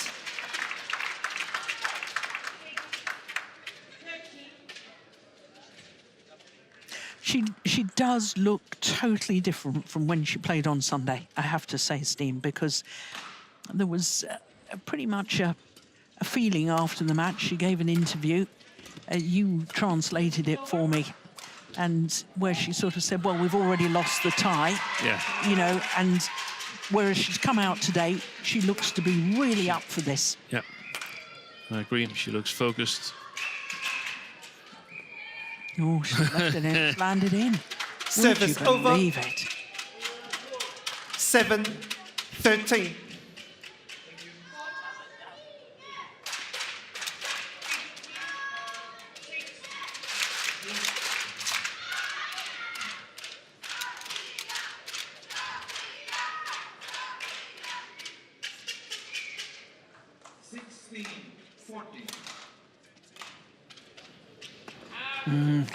Service error. Service from over. Lavrova. 14-7.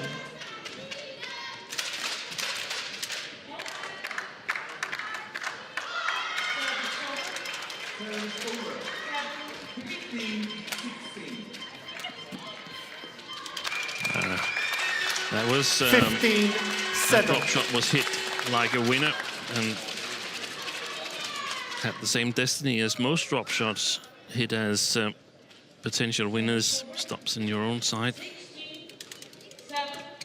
So in other words, the drop shot should be used as a building shot. Should be used as a building shot. If it becomes a winner, then that's 16-7. nice, but you can't rely on that. Yeah. Maybe you can rely on it on some when you play some European players, but if you play Asian players, it's very rarely a drop shot unless a winner, unless you've sort of done some other build-up. Oh, that's a beautiful shot from Kjaersfeldt. Managed to make the scissor move with the legs, come all the way around. Look at this. Yeah, wonderful. Gives her a lot of opportunities, can also go all the way across with full power. Nice deception. That's That's super play from Service Lavrova. over 8-17.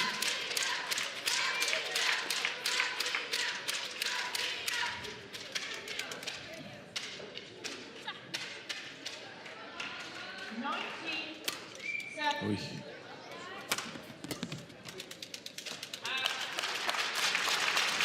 Service over 18-8.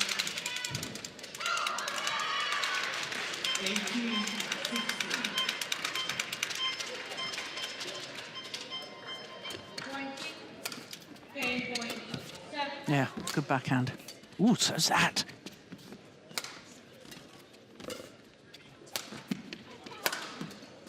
Yeah. Nice play. 19-8. She's playing an aggressive style, this lady. And it's serving her well.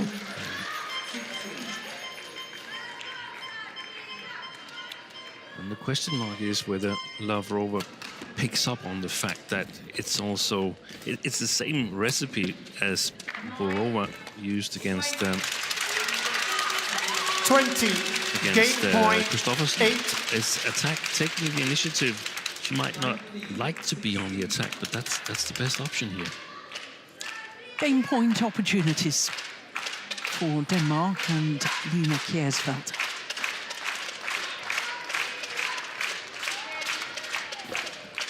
Oh, Service over. yeah, if that had gone 9, over, it would have been 20. a winner. Because Lavrova was backing off from the net.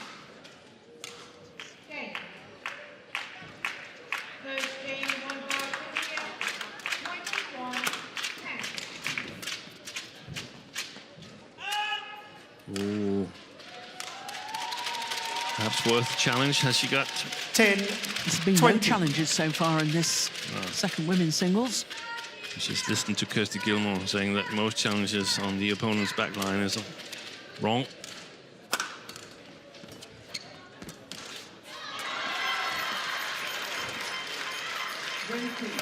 Game point 16.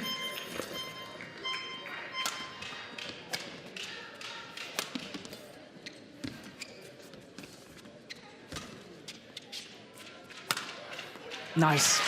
Converts on her third game point opportunity. First game Lina won by Kjaersfeldt, Denmark, 21-10. 21-10. 21-10 in 14 minutes.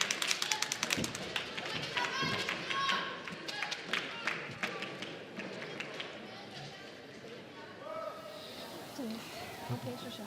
Nu kommer ikke noget særlig meget. Nej. Fint også bare ved at spille med ham. Ja, det synes jeg er rigtig vigtigt at holde lidt fast i. Ikke også? Behøves ikke have pointene hurtigt. Når får chancerne, det er fint. Ja, fordi hun er sårbar på det her så måske. Ja, det er hun nemlig. She wants the doctor. Jeg synes stadig, det handler om en sindssygt god indstilling, du står derinde med hele vejen igennem sættet. Ikke? Også selvom du kommer for. Den skal vi starte med nu. Jeg skal jo mærke det der med, at jeg får ikke noget for ære nu. Det er det samme, jeg skal ind og prøve at løse. Okay? Så de holder også tempoet.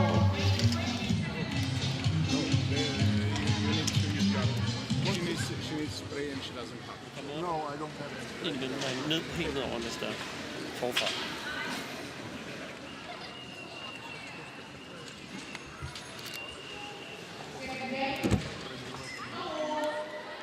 Super godt med det, du lige varierer saverne på hende også jo.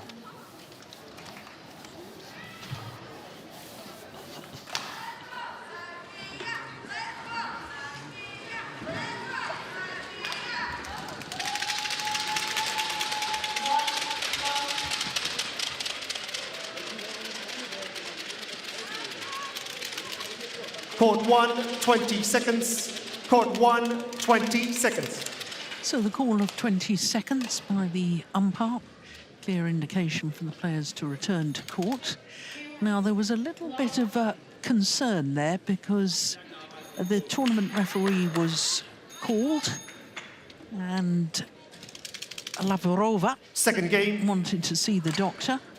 I couldn't quite hear what she was saying, something about Play. pain but there's no treatment allowed in badminton. So anyway, she's decided to play on, so thank goodness for that, because if she pulled out of the women's singles, she's not allowed to play the women's doubles in this tie. Outside the picture, the referee is conferring with the Ukraine coach.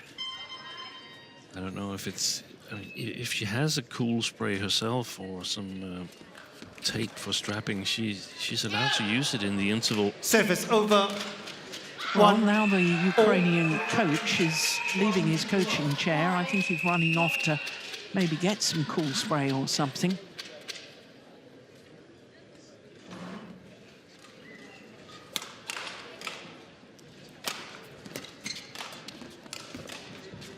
Yeah, that's a nice drop by Kjaersfeldt. 2-1.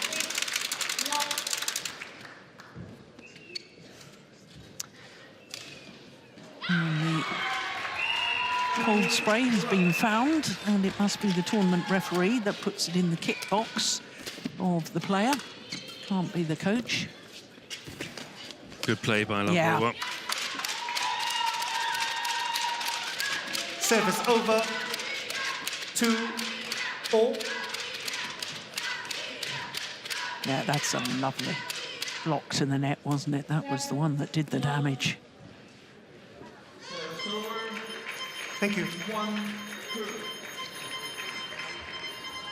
On court.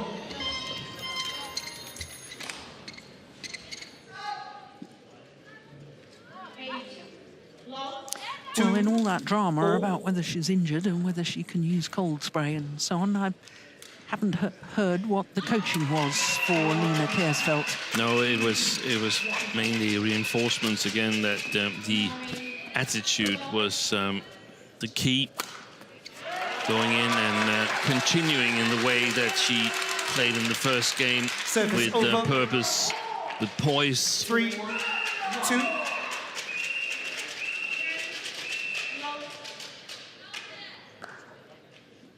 Kjaersfeldt said that she felt that Lavrova wasn't really showing so much. And that's super important for both her but also the coaches to be alert to see if something's changed, as she tried something different. And I think she has. Service over. I think she has made some of the same changes that Borova made, that she's trying to take a more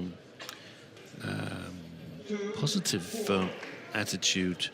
And proactive. Yes, so she wants to hit the first attacking shot. It's not necessarily a winner, but it gives her control of the rally. That's what she's going for.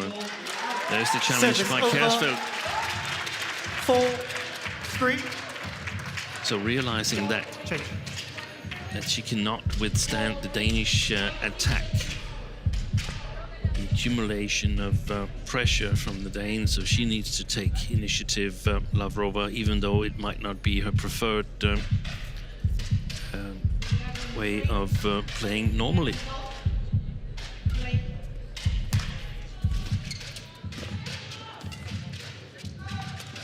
Good shot, good shot. Super net play. Yeah. That's brilliant. Now Kjaersfeldt has to earn her own attacking opportunities. Now they're not coming for free anymore.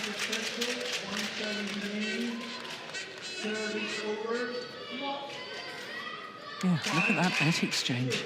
Super. And then she got the chance from mid-court area, Lavrova, and yeah, she's clearly able to put it away.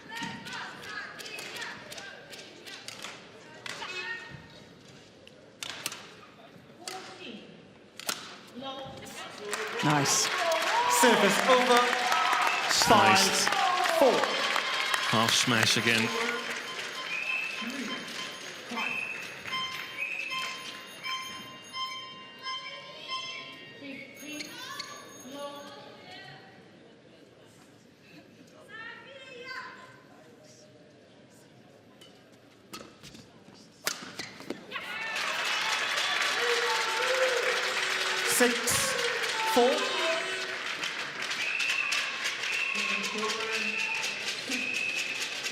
dangerous lift on the low serve there from Lavrova. Kjaersfeldt's attack is way too good. Missed it. Denmark challenges called out. Well, this is the first challenge of the match. I saw it wide as well. Yeah. I thought there was even daylight between the shuttle and the line.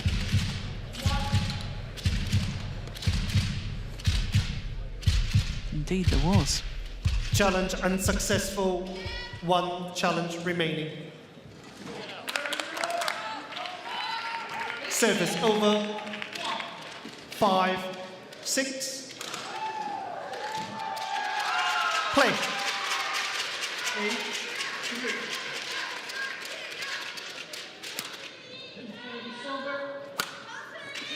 Oh, that's a beauty. Service over. Perfectly placed. 7-5. Very important phase of the match here. Service over. 19-2.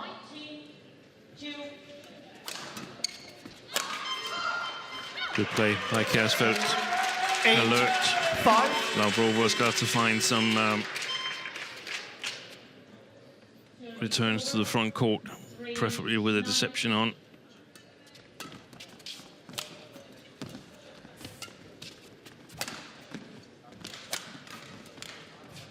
Oy. Yeah, got the net call. Good rally. Brilliant. Super play by Kjaersfeldt. 9-5. What a difference when she takes it early at the net. Look at this backhand net shot coming up here. Look how she's reaching out to take it as early as possible. Gets it very tight to the net.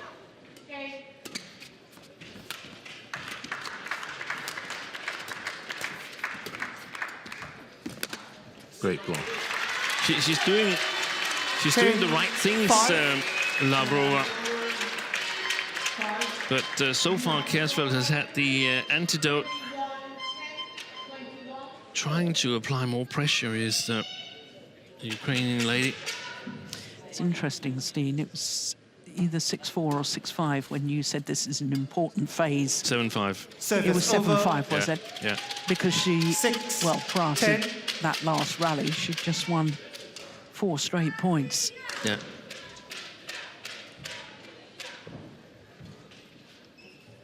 Yeah, indecision costing her dear. And she's trying to work her way back into the match, Lavrova, and she's had some success, but there's also been the last few things lacking. Service Good over. deception from Kjaersfeldt there. 11-6. Interval. Well, this seems a very familiar scoreline. Yeah. A game and 11-6 up to Denmark. It was the scoreline in the opening women's singles. Same again now. Ah, now spray on the back.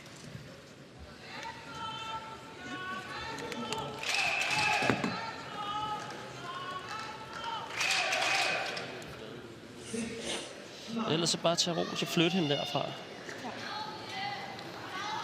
Okay, jeg synes der, hvor hun er lidt farlig i starten, der vi kommer til at spille lidt for bløde vinkler til hende. Også. Så når du ikke er højt og kan træde ind, så centrerer dem i stedet for. Så det med, når hun så spiller det bløde net der, så det fik bare flytte den hen over hende.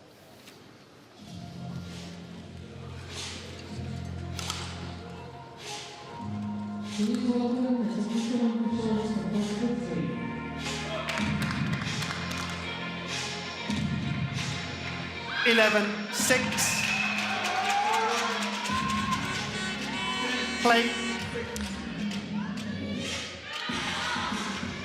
So 11-6, having won the opening game in Kjaersfeldt. Unsighted. Yeah. So the umpire is asking Hawkeye. Kjaersfeldt was in the line of sight of the line judge.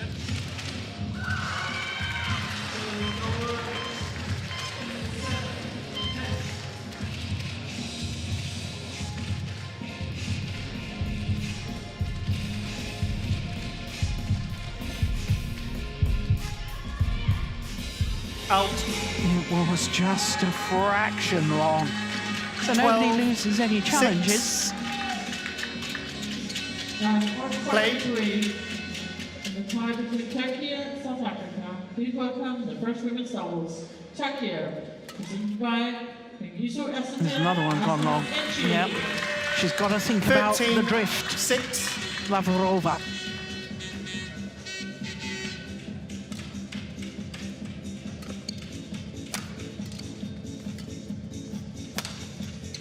That was a nice smash. That's great play by the 20-year-old. Service over. The opponent, 7, South Africa, 13. by Amy Ackerman and Nita Schulz. You can see that bit of cold spray on the back, and look how she's moving now. I was thinking the exact same thing.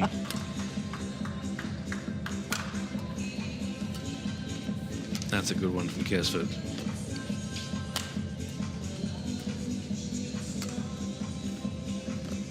On the player is Fabio Beto, service judge Daniel Wood. Oi, Well up. pick up. Would you? Oh no, it didn't go over. Service I thought over. for a moment that last I don't one. believe it. 14-7. Honestly, I thought that last It was one. close. Oi. Wow, that was close. Goodness me. The margins between success and failure at this level are tiny. Now I like that. That's sort of a little clip 15, rebound action 7. with the racket head. But it's also a message to Lavrova that she cannot play those lifts. We saw it with Christopherson in the first women's single. It's no good. It's the same as a high serve.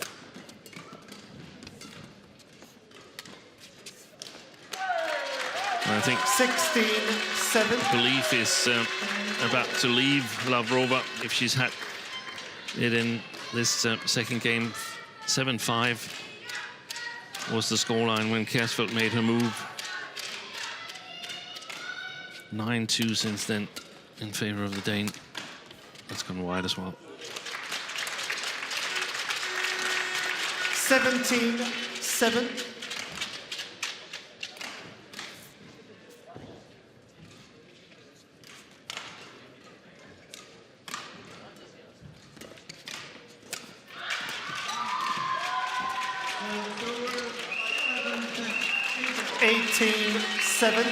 Yeah, it's one-way traffic now, isn't it?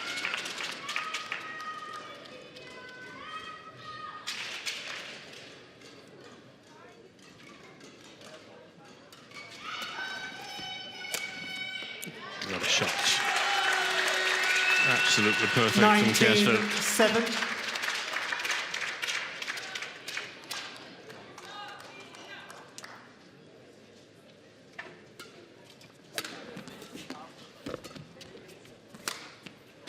Service over. Yeah, that's a nice push deep into the 8, forehand corner. 19. Course 2, 20 seconds. Coach,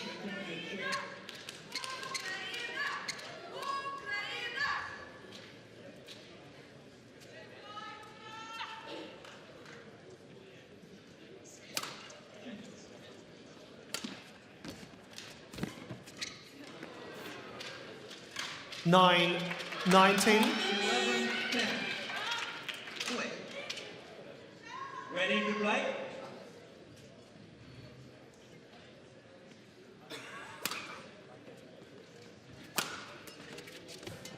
Oh, that's loose.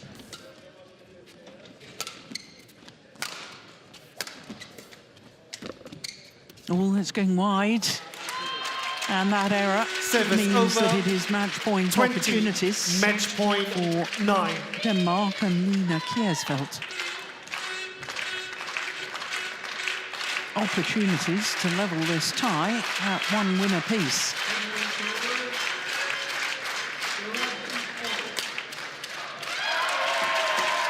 And Game. indeed, she converts. 21-10, 21-9, the victory for Lina Kjaersfeldt in a match lasting 31 minutes. 16, that was exactly what Denmark needed to steady the ship. That was what the doctor Match ordered. won by Denmark, Relatively 21-10, easy win, 21-9. not spending a lot of psychological energy for the whole team. Now comes another important match in terms of Denmark's chances to qualify for the quarterfinals, whereas Ukraine, they can play freely.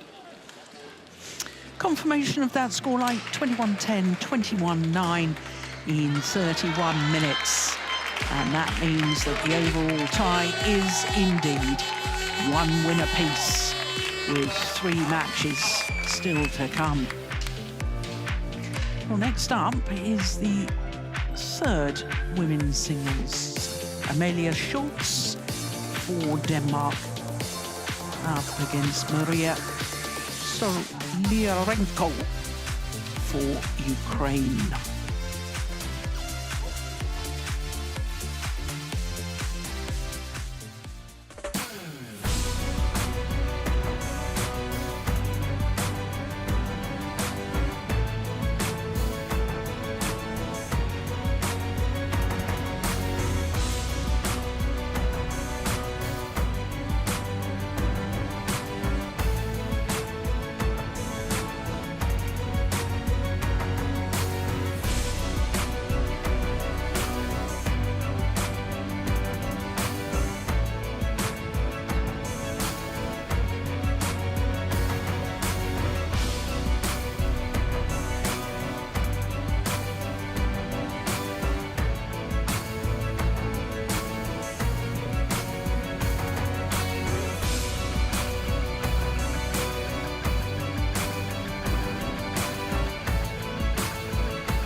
Well, it's approaching 8:30 in the evening here in Horsens, and the sun is beginning to set. Beautiful area of Denmark. Well, our next match is the third women's singles, and it's Amalie Schulz for Denmark and Maria Stoliarenko for Ukraine. Now, for number 1, five between Denmark and Ukraine. Please welcome third women's singles, Denmark, represented by Amalie Schulz.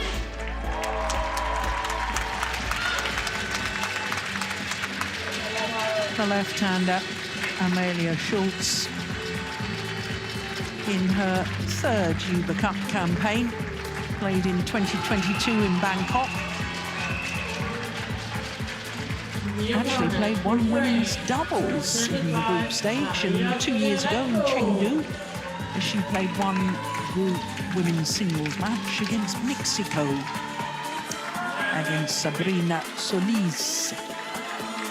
And won both of her matches prior to this campaign, and given the fact that she won against India, against Tanvi Sharma, she's never lost a Uber Cup match to date, the left-handed Dane. Stoliarenko, the Ukrainian, well, she has been a very busy lady, because Not only is she playing 2 matches today, Black or red? but she's played Black. both singles and doubles in the Red. campaign so far. Receive. Okay, good match. So I think Schulz chose to receive, didn't she, Steen? Yeah, that's right. It's over. 14-16.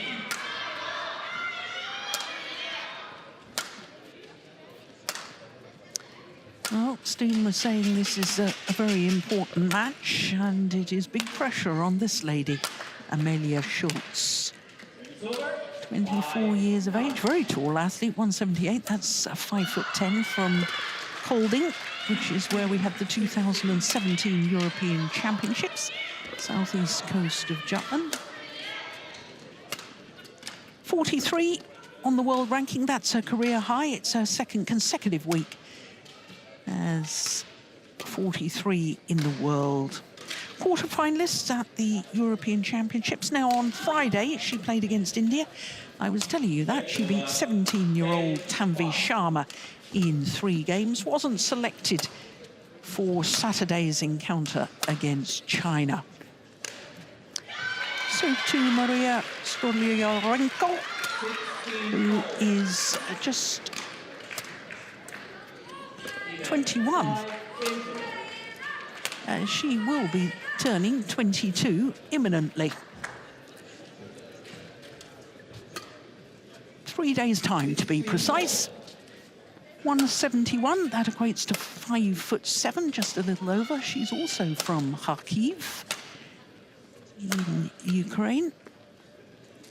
And she also played against India at the 3rd singles. And that was against Devika Shihag. 4-3, 20 seconds.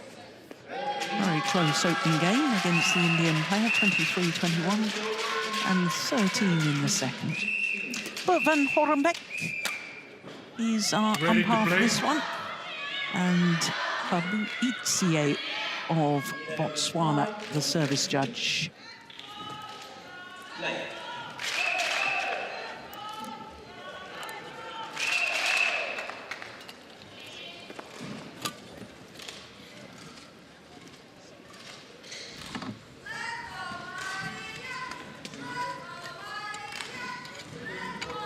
So a big moment for both players.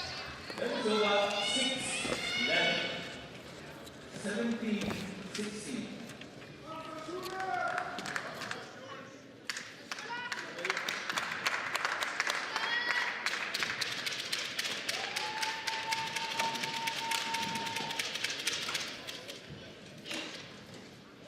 Ladies and gentlemen, on my right, Denmark, represented by Amalia Schulz.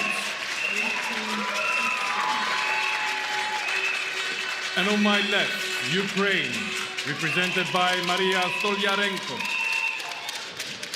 Ukraine to serve, Lavrova, play. So it is Maria Stoliarenko for Ukraine, getting this women's singles underway against Amalia Schulz. Serve, one love. Here's a fun fact for you, Steen. Stoliarenko was a bronze medalist in the women's doubles at the European Junior Championships of 2020, playing with the lady who we watched win for Ukraine in the first women's singles, indeed. I like the way Ukrainian players in their development phase play more than one event. Yeah. Yeah, that's a nice angle. Serve, 2-1.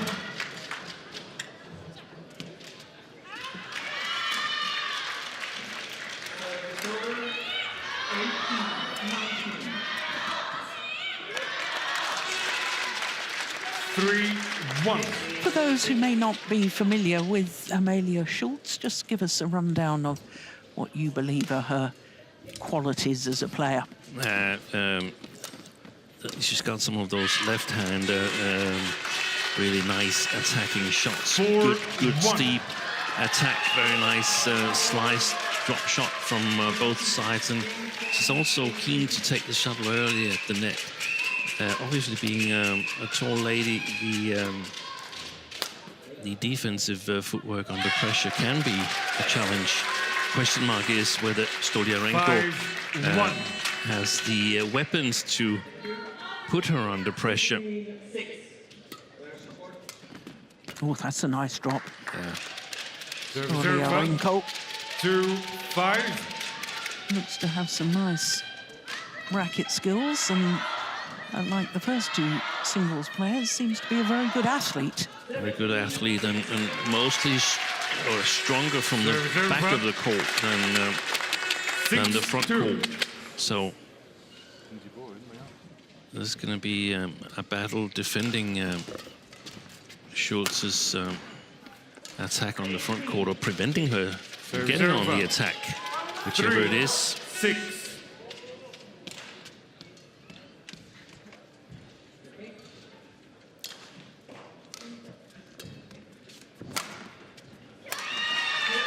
One of the things that you might see Stoliarenko be able to attack if she can use some of her double skills is sort of the relatively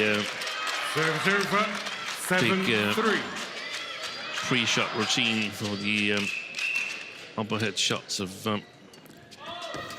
Amelia Schulz. But Schulz has also, until recently, played women's doubles, played 2 categories. Nice. Yeah, she played with Christine Busch, didn't she? She did. She sent a message to the team today, and the news is that there is no news. She's got an MRI scan tomorrow of the injured knee from the match on Friday. Yeah, well, we all send our best wishes to Christine Busch.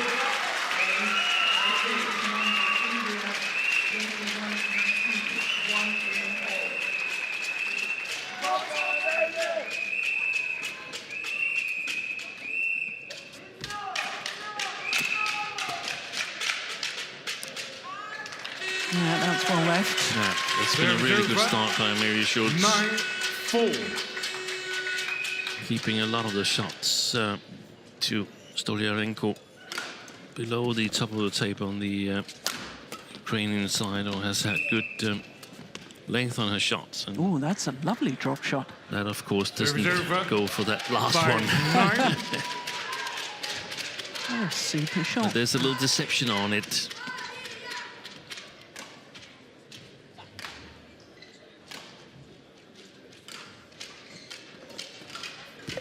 Super service return. Serve. 10-5. 8.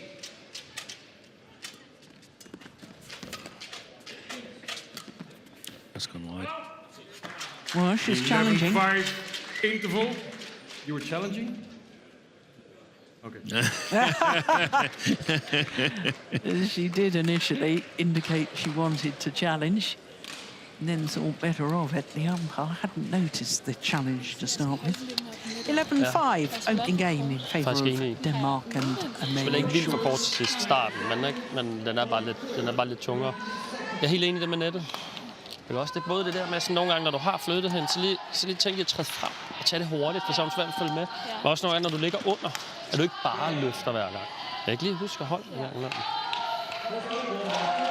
Når du så ligger og presser ned i hjørnerne, så du ikke trækker. Frem og fylde noget der. Så hvis du slår hårdt, så kommer du en lang løbetur, og du spiller blødt, så kommer du helt op på dem.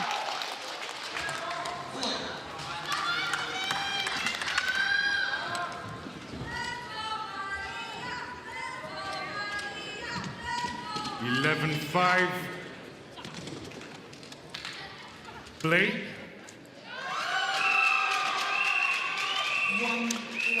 So I should think coach is pretty happy with her start so far, Steen. Yeah. They discussed a couple of the incidences that could be better. Talked about that it actually was a very good start, and she was taking it early at the net in the opening of the coaching. I think that's really important. I think they agreed on that things had started out well.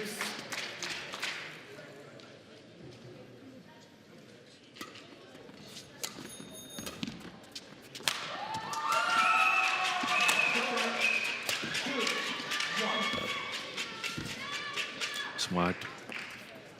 Oh, only by a whisker. 13-6. I'm also pretty satisfied with my call there. For 3, 20 seconds.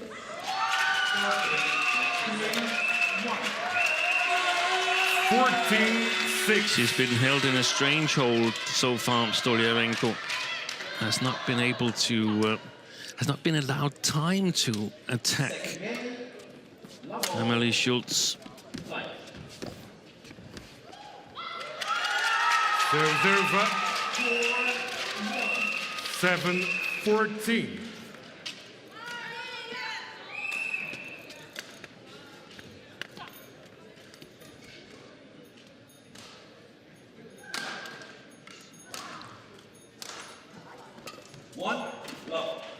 Nice drop. Oh, that was actually very effective. I'm not sure she meant it to be as flat as that smash. Stoliarenko. It's almost an attacking clear. Whatever it was jolly effective.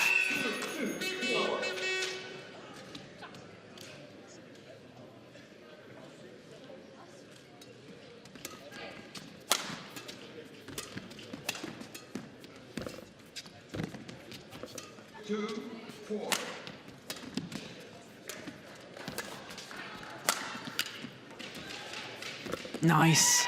I like that.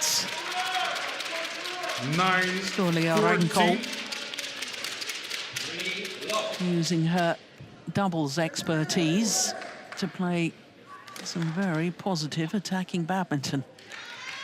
Followed up well there. 3-4.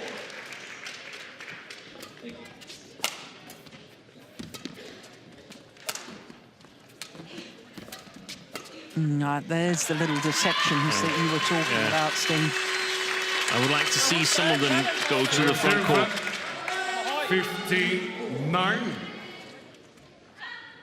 When you play a deception, you gotta have two shots that are sort of like each other's opposite. If you play a deception but still target the same corner every single time, then the deception doesn't matter. Yeah. 16-9. Because your opponent knows it's going to go there anyway. Exactly. Yeah.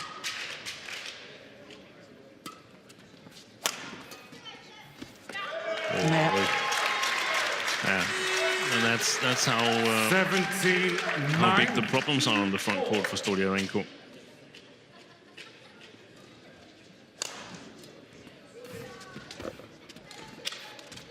Well taken.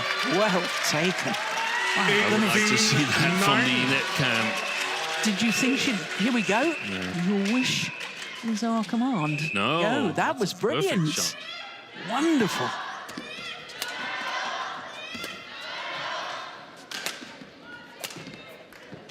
Oh, that may have been going wide. Well played. Very well played. Maria Stoliarenko. 10-18.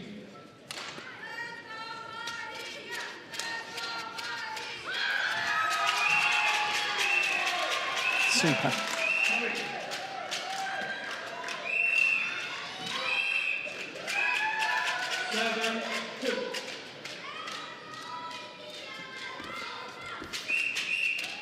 Eleven, 18.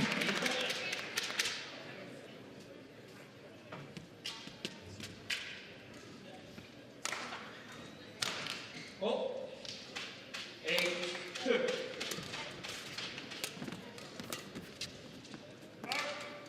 It's well along the back line. 12-18. This is where I feel that it's possible for maybe Schulz to play these deceptions and play the net much more when she's got such a good attack as she has.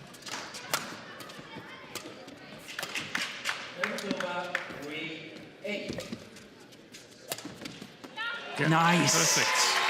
What a super slice straight down the line. Serves over 19-12. Very difficult. You can see she's moving from the middle out, and there's very little room to play that shot on. Does it perfect.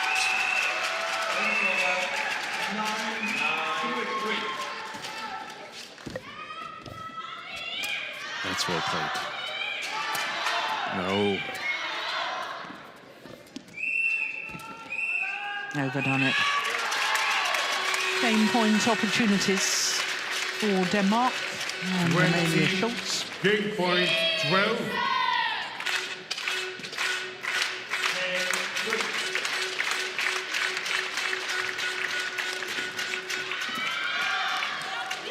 Nice. Game.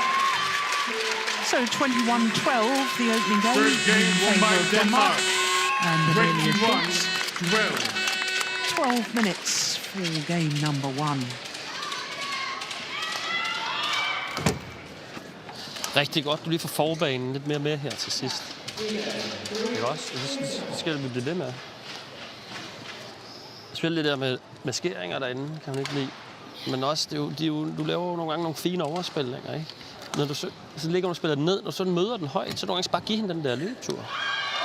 Ja, bare lidt forsigtigt. Ja, men du kan også gøre det lige. Ikke? Så får du løftet, så kan du angribe. Du rykker også meget tilbage. Ja. Prøv lige, når du ligger og presser dig derude i round the heaven, ikke? Der spiller du rigtig mange krydskliver. Du må godt også ligge og skære dem lidt mere nedad, så vi ikke bare spiller den derop hver gang. Lige ned i fødderne, men hele tiden for at komme med bolden, ikke? Så kommer op på forbanen bagefter. Ja. Ja, det er rigtigt.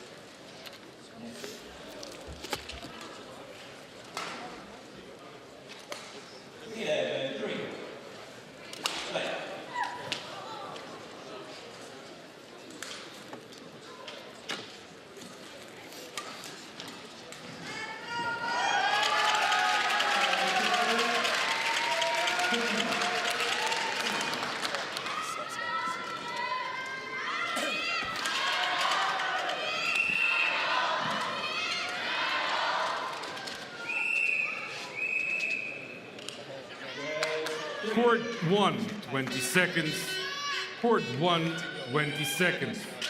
Very interesting that both players were back on court before the call of 20 seconds. Yeah. Second game. Lavrova, play. One game to the good, Alimova Schulz for Denmark. Yeah. It's when she has to lunge forward that she's got the problems. Yeah, big problems. Stoliarenko.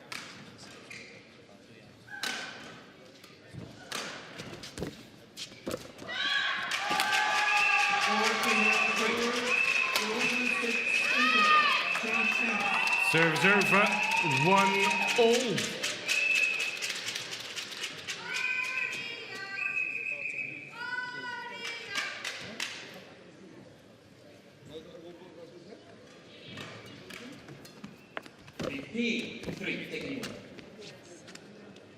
Serves over 2-1.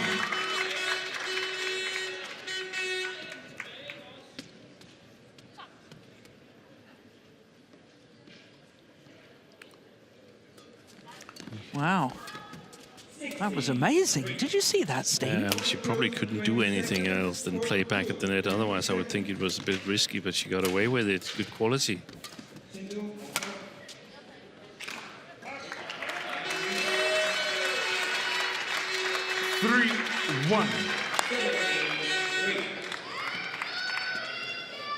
She's out of a badminton playing family. Alimova Schulz, twin sister, obviously playing Danish champion in women's double. Both her parents playing badminton as well. sister Sina. Sorry? Her sister's name, Sina? Yeah. There's a peculiar thing about when her mom played badminton, because she served with one hand and played with the other. Good gracious. 4-18. 12-6.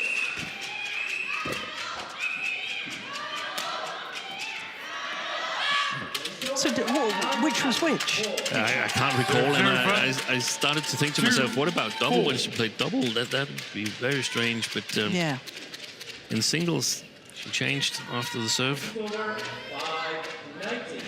And That two was in- daughters, one, mainly he is left-handed, but Sina is right-handed, Yeah. so, you know. And those were in the days when the standard serve in It was a women's forehand singles serve. was a forehand high serve. So we had time to change. Yeah. 5-2. Service over. 20 match point. 13.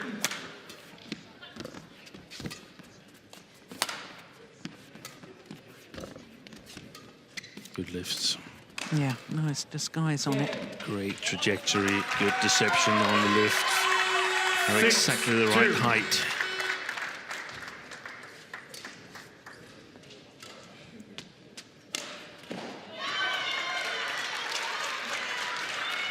Rune Wilsing urged her to also once in a while play the front court when she's played one good lift that put Stoliarenko on the back line, make her go the long distance. Yeah, it's gone long. 7-2. India challenges all in.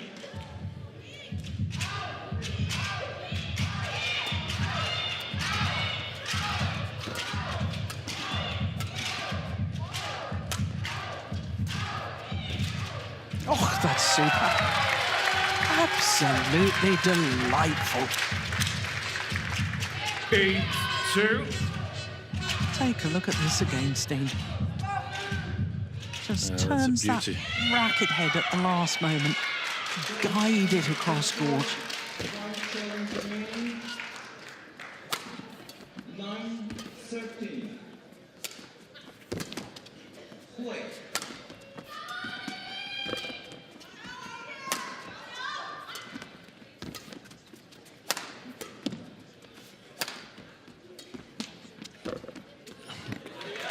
Nice drop shot, the last one after 7 or 8 plays to the backcourt of Stoliarenko. By the court, please.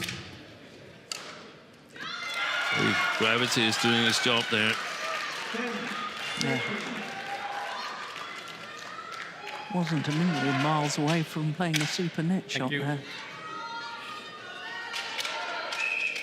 But as they say, a miss is as good as a mile.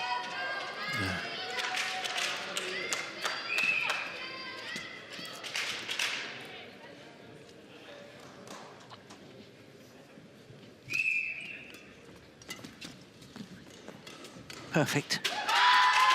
Right into the corner, that's a super return 3. from Stoliarenko. Borova back, supporting her teammates.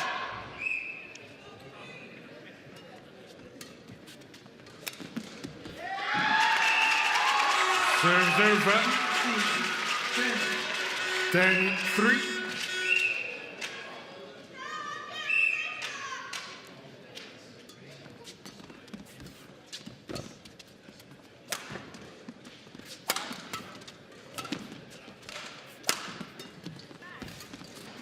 Hey, that's a beauty. Love the way she came forward there, maybe Schulz, and did something more than just block it and start all over again. Yeah, there's a little bit of deception on this. Exactly. That's just gorgeous. So the advantage, a game and 11-3 up in the second. Amalia Schulz for Denmark. Fået forbanen meget mere med nu her. Ikke? Også, så bider de løft også mere, ikke? Og kommer lidt mere fart i dem her. Både du vinkel med fedt, ikke? Men også bare det med ind og holde den nogle gange hurtigt. Når du holder den hurtigt, så kommer den jo typisk op over, ikke? Så er lidt klar i stængerne. Court 1, 20 seconds. Court 1, 20 seconds. Court number 3, the last match of the tie between Turkey and South Africa. Please welcome the second round doubles from Turkey, represented by Kjaersfeldt, Werge, 11-3. Play. So 11-3, the advantage in the second in favour of the left-handed Amalia Schulz. What can Stoliarenko do in response? Well, that's a very good start. Stoliarenko and the net. 4-11.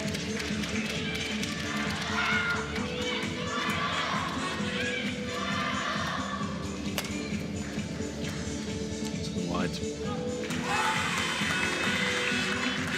Serves over. 12-4. Umpire is still shocking, so he starts Kjaersfeldt final.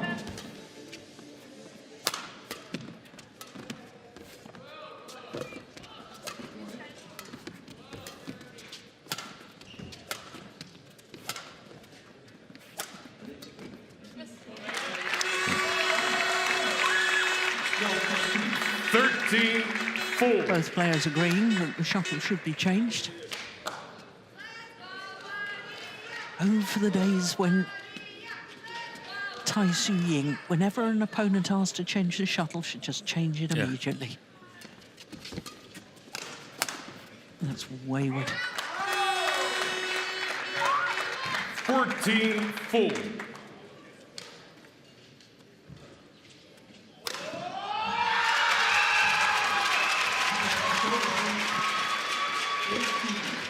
They stayed in.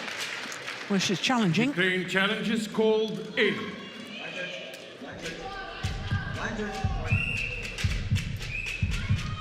She was right there, Steen. Yes, she was. I'm starting to doubt myself a little bit now.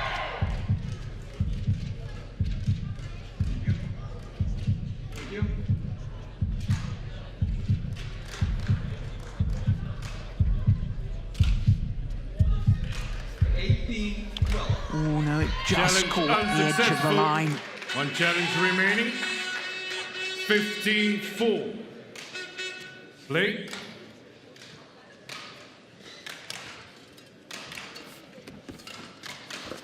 Super.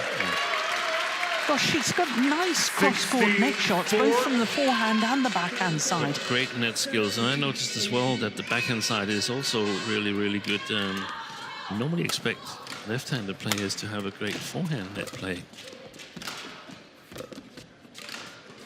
That's been a flawless performance from Amalia Schulz so far. 17-4.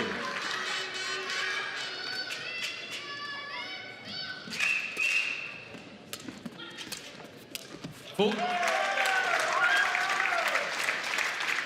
18-4. Yeah, you see, she's taking it early. She's already played some excellent net shots, so then the hold and flick becomes more effective. It works, yeah. Oh, that's brilliant. She is playing extremely well. Schulz. 19-4. And just 2 points away from giving Denmark a 2-1 lead in the overall tie.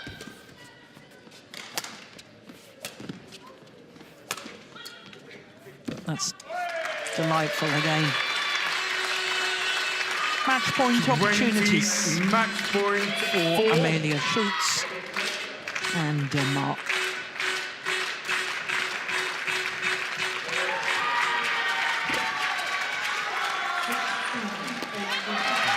Mertz on her first and a big smile from Amalia Schulz. 21-12, 21-4 against Maria Stoliarenko.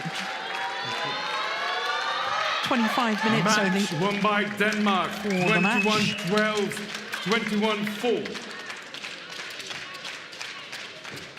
And That's a very, very good performance by Schulz.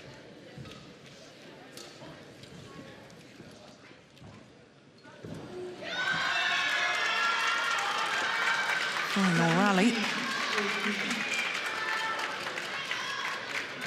And there's the big smile. And why not? She played brilliantly.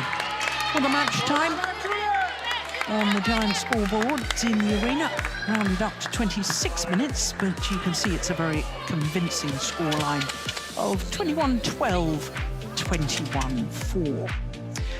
Now, next up, we'll have the second-ranked women's doubles played first. I know it's confusing, but as I was explaining earlier, that's the way it's got to be because of players playing more than once. Boje and Pilgaard for Denmark up against Almalalha and Alimova for Ukraine.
Welcome back to Horsens, and this is the Museum Horsens. Well worth the visit if you're in the area. Beautiful surroundings. So it is the second-ranked women's doubles which we're going to play first, and it is Boje and Pilgaard up against Almalalha and Alimova for Ukraine.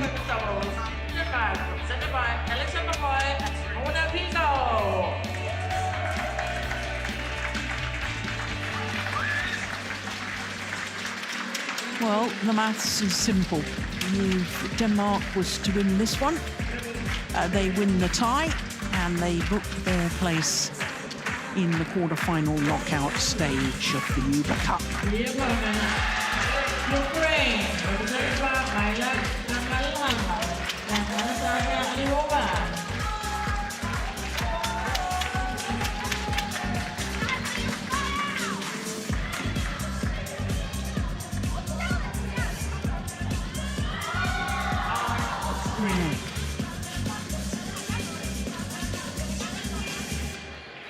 Well, all the pressure on the Ukrainians.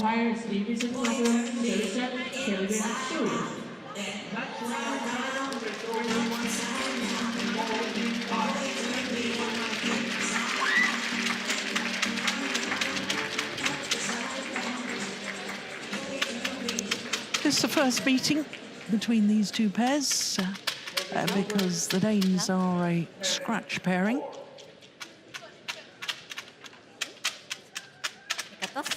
Here, please choose red or black. Black.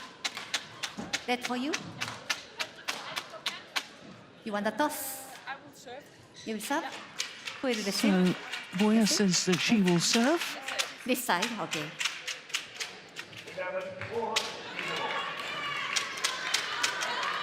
Alimova is the left-hander of the two Ukrainians.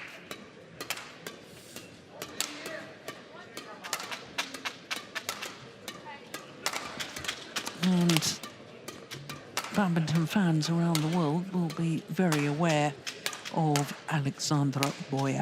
Of course, her mixed doubles partnership with Mathias Christiansen, top 10 in the world. In fact, they're playing off a career high at the moment. She's 26 years of age, and she is from this very city, playing at home, literally. Her partner, Simona Pilgaard, he's just 22 years of age, tall athlete. Look at that, 180. That's just under 5'11". Now, she's been playing some tournaments, hasn't she, Steen, with the sister we were talking about. You see, they haven't been selected as a pair so far.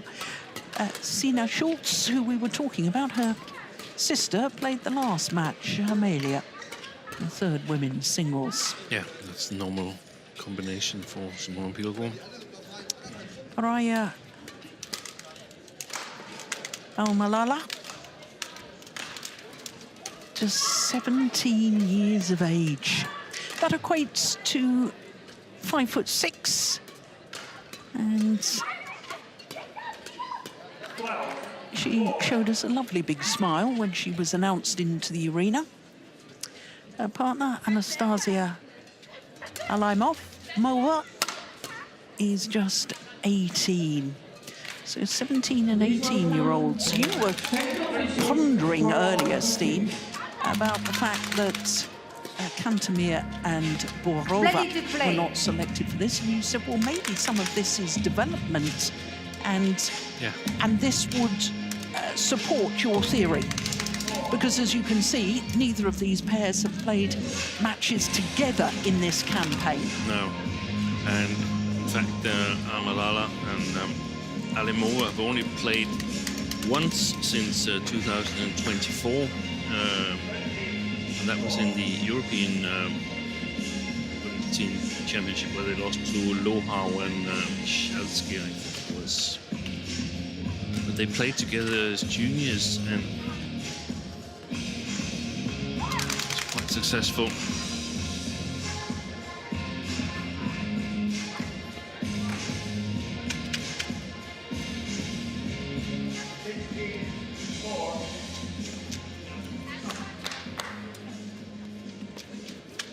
Won the Under-17 European Championship together. Ladies and gentlemen, on my right, Denmark, represented by Alexandra Boje and Simona Pilgaard.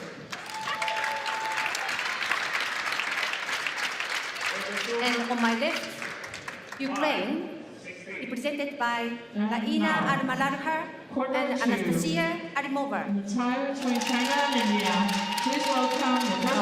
Emi Sakamoto of Japan making the announcements. Anastasia Alimova. Level, play.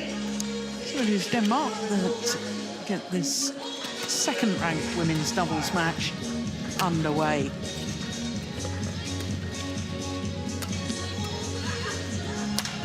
Wow, that's a powerful smash from Pilgaard. Love. India, presented by Kjaersfeldt and Schulz Mishra.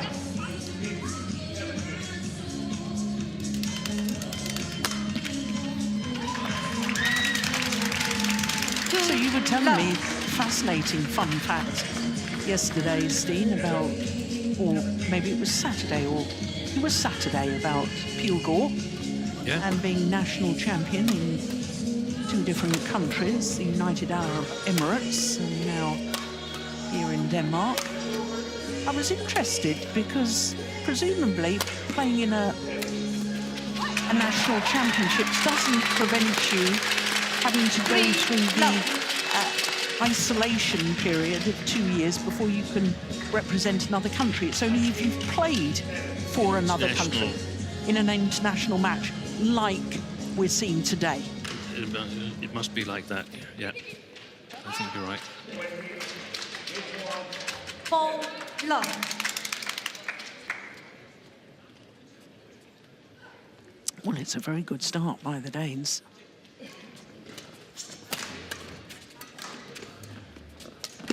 Oh, taken by Boje. 5 Love.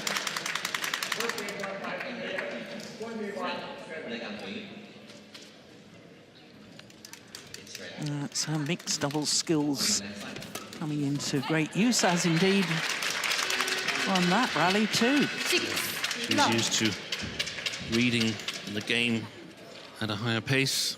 Alexander Boje on the front court.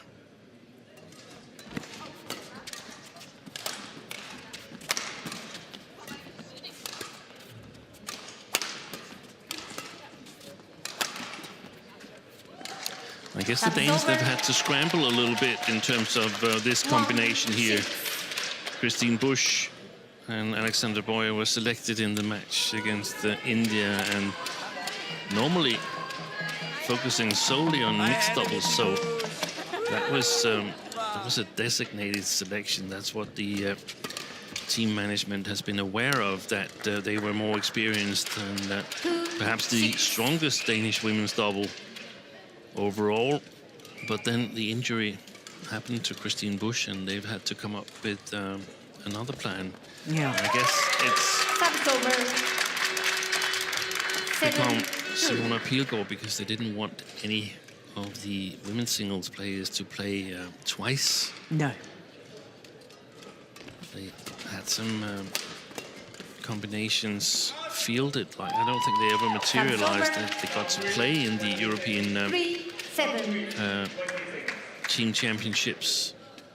And then Pilgaard, perhaps a little bit more background player than Klaus Holm. Natural selection with Boje. So I think we'll see a Danish pair where it's quite clear roles as to who moves towards the front court. That's going to be Boje. Out. Service over.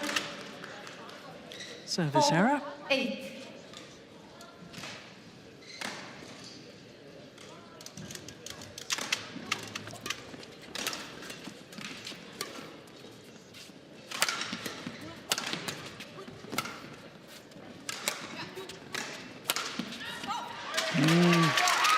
She's got a powerful smash, hasn't she?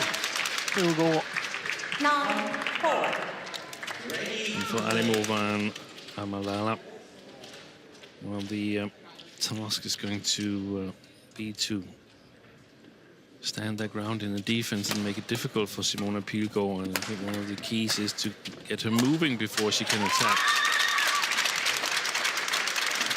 10-4. But right now it's going according to how the Danes hoped this would pan out.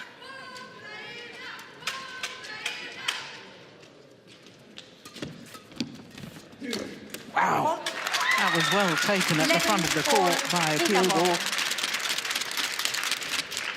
And it's an 11-4 advantage at the mid-game interval with only 4 minutes played. Ikke? Du er bevægelig bag ved Simona, ikke? Ja. Det er et par ting på når Boje saver, at de ligger og spiller ned på siderne af dig. Du må gerne gøre lidt mere ved, men bare sætte dem væk hver gang. Ikke? Det er ikke fordi, du ikke må sætte dem væk, det må du gerne.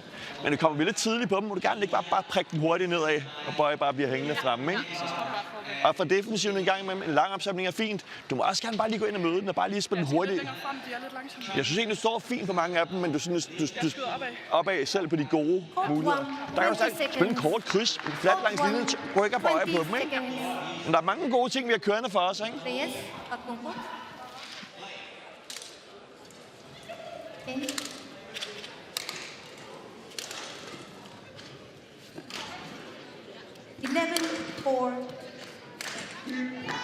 Play. So 11-4 as play resumes. I should think Coach Christopherson was pretty happy, wasn't he? He was very, very happy.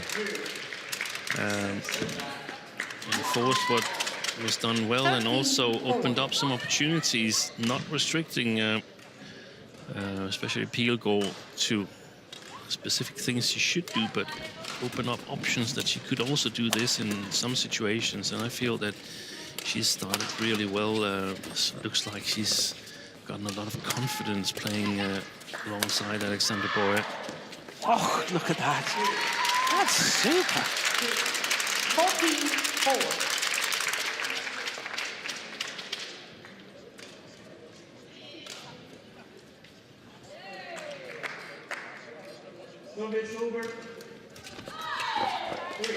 I like the fact that, you know, she appears to be enjoying the experience and being given this responsibility. Yeah, that's a bit easier when you're 2-1 up, 2-1 down.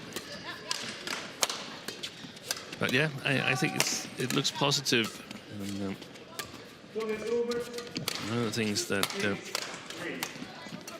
could also be an option for Alimova. Yeah, that's good play here. Missed the last one, but there they got Pilgaard moving a little bit more side to side, but perhaps also try and take a little bit extra control themselves and play downwards. Speed of movement at the moment, the advantage with the Danes, so a little bit extra pace from the Ukrainian pair would do them well.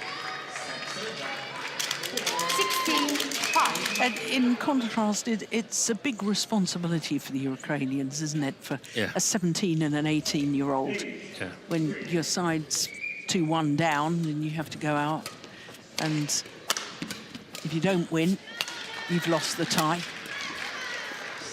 Service over. 6-16. As my old coach would have said, character-building stuff, Jill.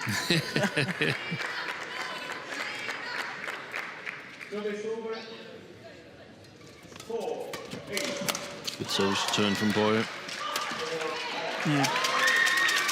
And so far, Alimova and Almalalha have not been able to stand their ground in the defense against the Danes.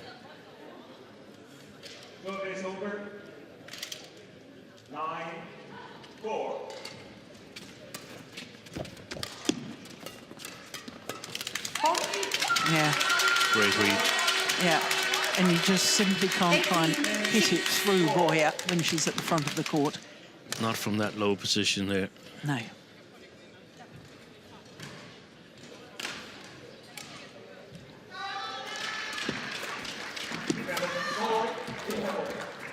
Gosh. Oi. She's on fire. Alexander Boje. Yeah, they both are. 19-6.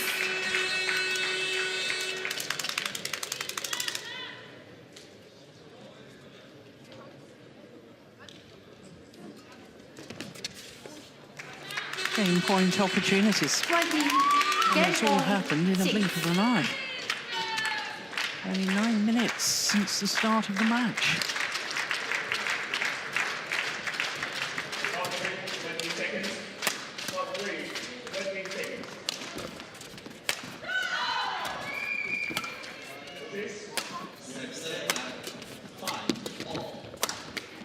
Brilliant.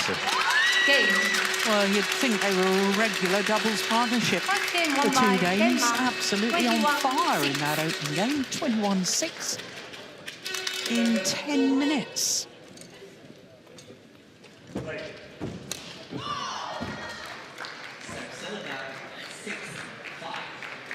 Ja, godt. Endnu flere ting, der kører for os nu her, ikke? Altså som af de ting, vi har talt om inden kampen. Vi har fat i endnu flere af dem. Godt det er på træerne med, at vi ikke bare løfter.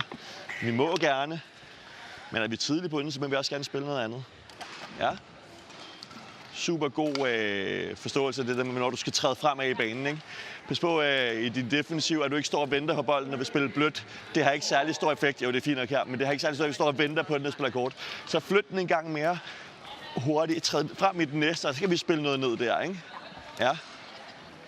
Så lige når du angriber her, Simona, rigtig fine angreb. Se om du lige kan få lidt mere afslappet arm på, så lige det bliver en lille smule, den er lige lidt spændt, ikke? Lige slap af armen. Den der på, ikke? Ja. Super arbejde. Rigtig mange gode ting kørende for os. Ja, det er virkelig godt. God aktivitet i det. Hold fast i det, ikke hele vejen. Anastasia.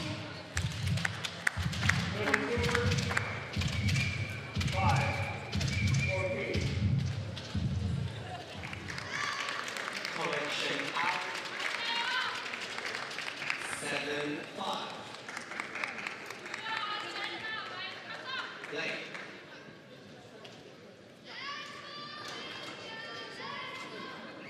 Court 1, 20 seconds. Court 1, 20 seconds. Well, quite frankly, you could just tell by the coaching and the animation from Coach Anders Christiansen and the players and the whole body language. They were really pleased with that opening game. They were, so it's going to be difficult for Alimova and Almalalha to change that. Brilliant. 1 love.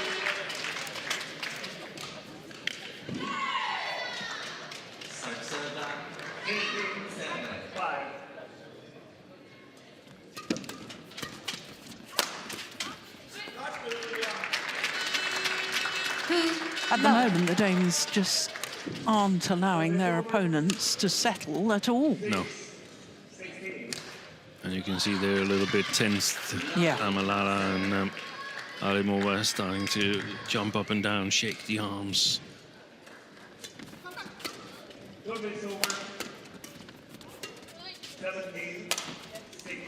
It's gone long. Right now, it's not that nice of an experience being a Ukrainian women's doubles player. You want to be able to bring more to the court, but the Danes are not holding anything back.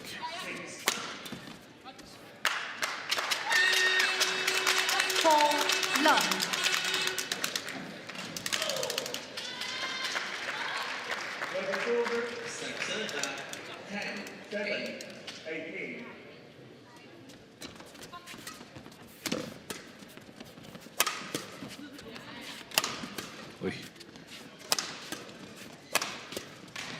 Good work.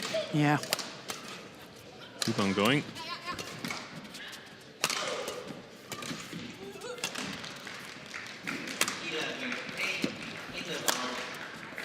Oh, she was caught. Alimova with the smash across the body. 5 love. It deserved a little bit better there. Played a very nice rally. What a great cross-body smash from Simona Pilgaard.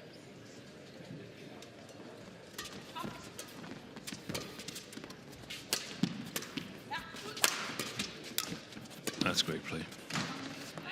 Super movement. 6 love.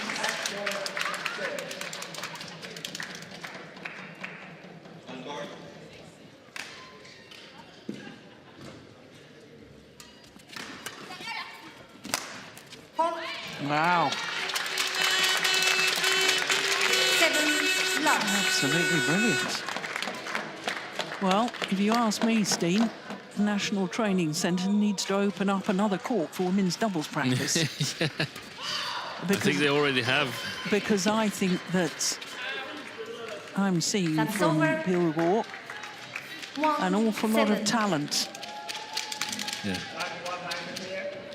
21-7, 21-7.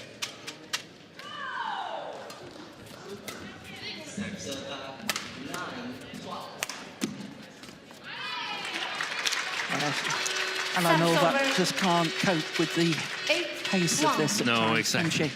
Exactly. 10-12.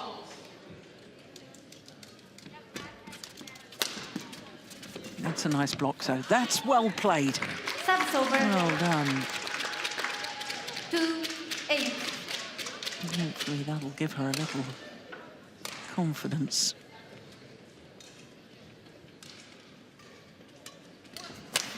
Now concludes the tie on court number 3 between Turkey and South Africa. The score is a tie at 13-5. Nice. And South Africa's zero. 13-10. He's making good decisions, Alexandra Borje. That's over. Now, 2. Blocking at the right times, setting up her partner well. It's an undervalued ability to play your partner good.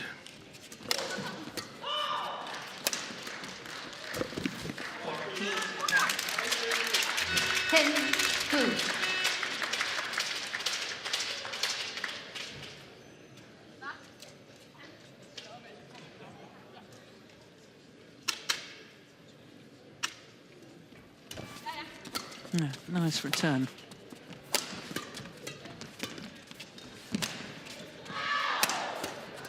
Serve 11-14. That's the crossbody again. Yeah. This time she got to it, Alimova.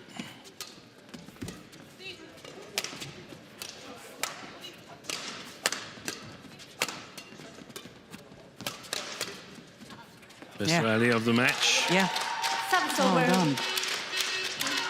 Final shot from Almalalha. Yeah, right in between the two. That's always difficult with a new pair to know who plays the one down the middle. Not only the best rally so far, the longest rally so far. Short. More wide of the mark. Service over. Service error. 11-3 in double. So a game and 11-3 in favour of the Danes.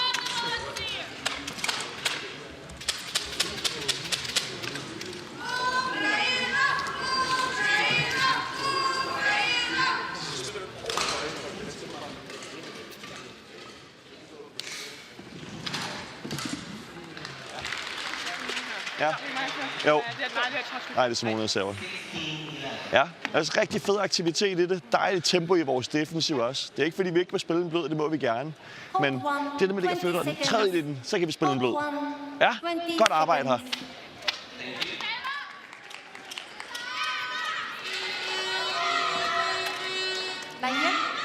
Laia to the sit. 11-3. Play. So 11-3. And also a game up. Denmark in a very strong position here in this second-ranked women's doubles. Oh, that's well taken. That's over. By Alimova. 4-11.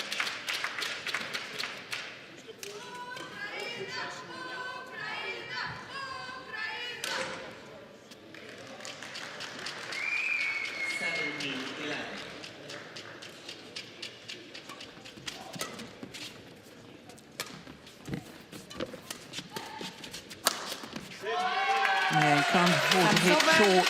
No, that was very short, the lift. 12-4. That is a powerful smash Pilgaard has got. 18-11.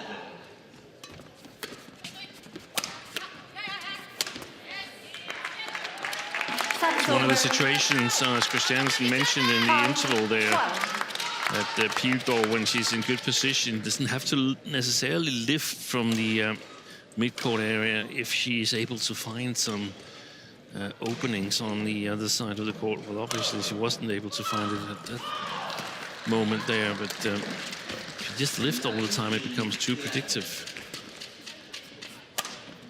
Clever. Lovely punch clear. Good play. It's almost as if the Ukrainians have said to themselves, yeah, we belong on this court. We can let loose a little bit. Yeah, or they look so nervous in the opening game. Exactly, and there's a difference now coming out after the interval. Yeah. They're 3-1 up after the interval.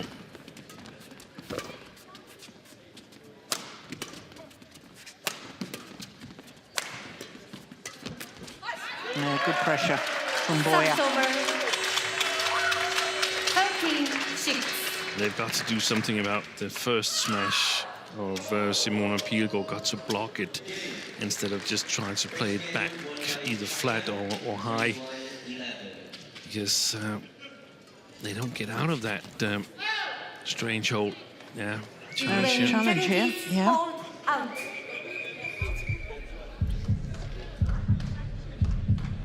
What did you think, Steen? Mostly out. Maybe it caught the line the tiny little bit. I can't be wrong about this one. Challenge unsuccessful. One challenge remaining. 14-6. Play.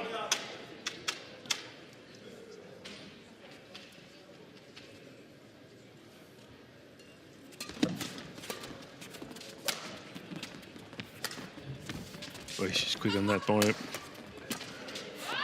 Brilliant. My goodness me. Calm as you like, just guided that shuttle across court into the open space. Simona Pilgaard.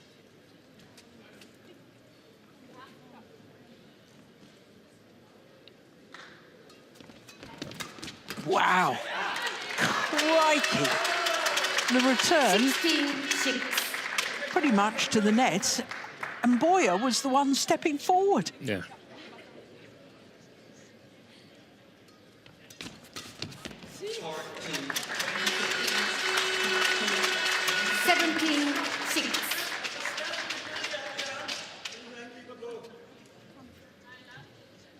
Oi, oi, oi. She's diving down, Almalalha, and I can't really blame her. 18-6. 3 points away. Yeah, and from a Ukrainian perspective, it's a little bit the same as some of the Danish girls said when they played China.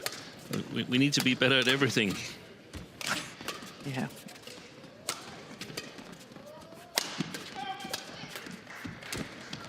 Well taken. 2 points away 19 from winning the tie and qualifying for the quarter-final knockout stage.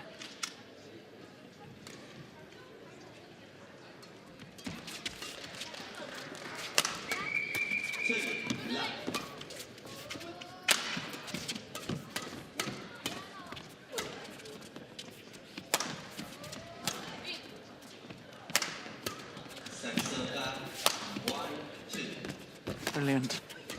Good retrieving. Oh, that's a pity. Almalalha making the error on the attempted smash.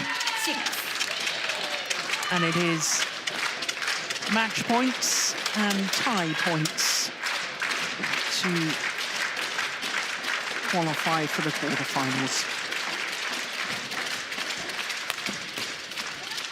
It's gone long. 21-6, 21-6. Symmetry in the scoreline. 24 minutes for their victory.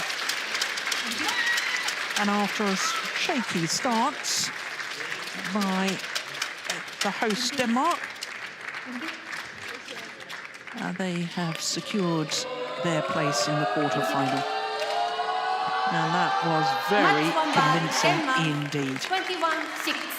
21-6.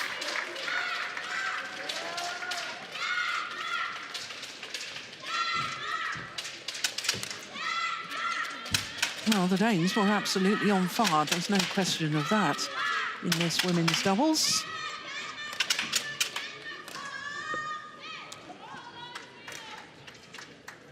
Nine straight points to close out the match.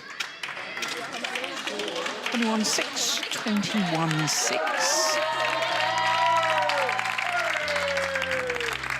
But of course, at the group stage, we do contest all 5 matches within the tie. So we will have the top-ranked women's doubles match yet to come. And it will be Kudsk and Werge for Denmark up against Lavrova and Stoliarenko.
Well, the sun has pretty much set here in Horsens.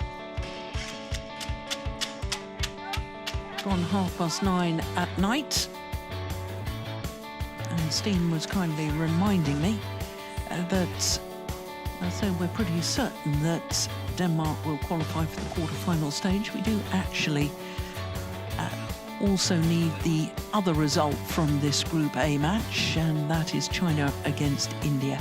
China are currently 1-love up in that tie, and as long as China win, then Denmark has definitely qualified.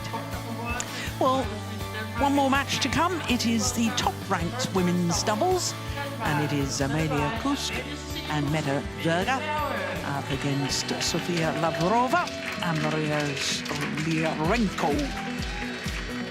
Here come the Danes.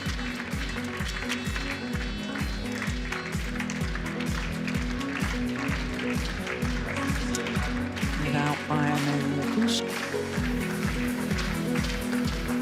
The opponents, Ukraine, presented by Sofia Lavrova and Maria Stoliarenko.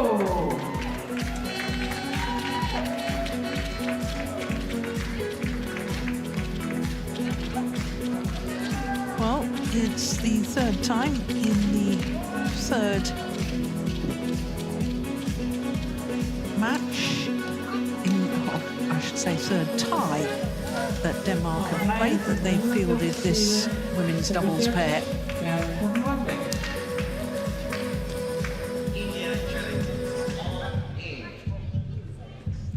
Lavrova and Stoliarenko did play against India on Saturday. And in fact, that was the only match. Like this side and right this side. I beg your pardon, that was against Kjaersfeldt and Kusala Venkata Sindhu. And they lost that one. So if you have to which side? Side. So the Danes chose to serve, is that right, Steen? Yeah, that's correct.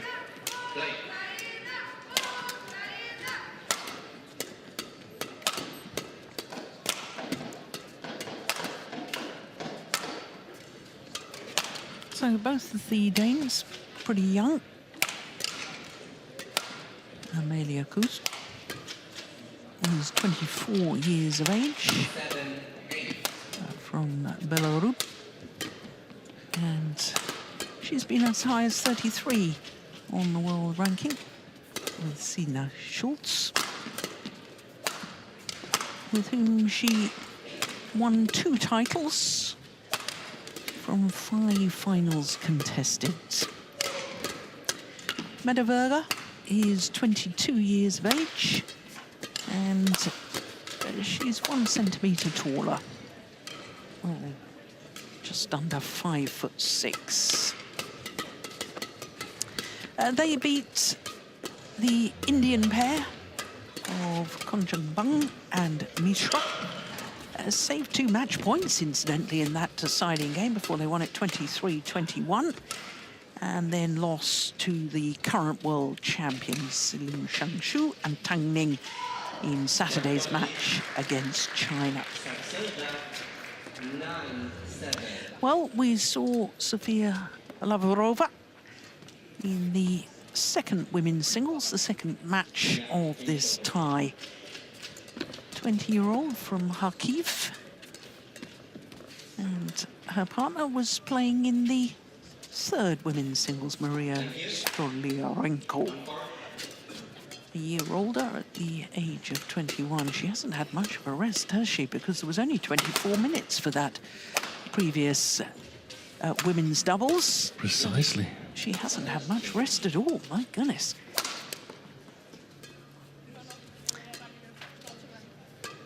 They played against India, and that was on Saturday, losing to Kjaersfeldt and Kusala Venkata Sindhu, as I was telling you.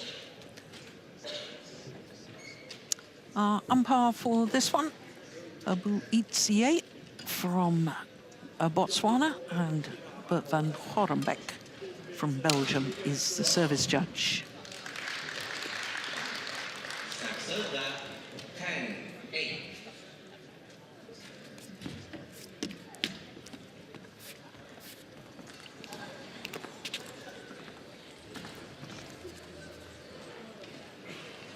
Okay, ready?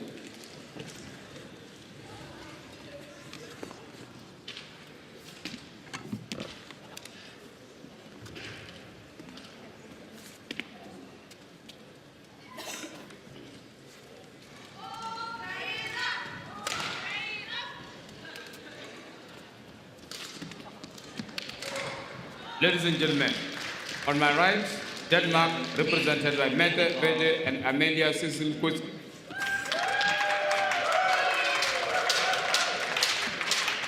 And on my left, Ukraine, represented by Maria Stoliarenko and Sofia Lavrova. Denmark to serve, met with Sofia Lavrova. Play. So Denmark get this fifth match of the tie underway, the top-ranked women's doubles playing last, as I was explaining, because the two Ukrainian players played at second and third singles within this tie.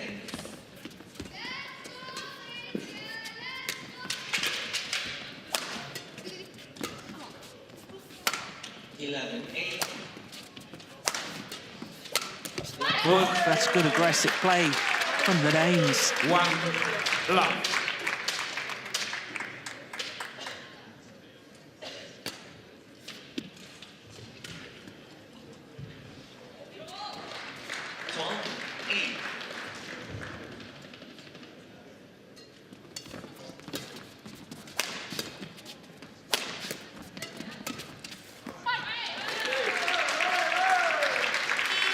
Defense from Medvedev.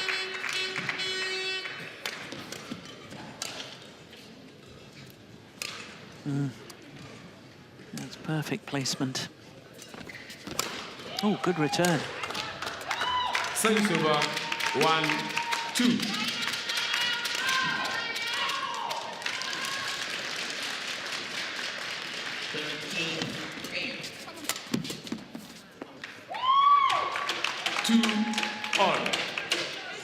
Oi, that went over. It did go over.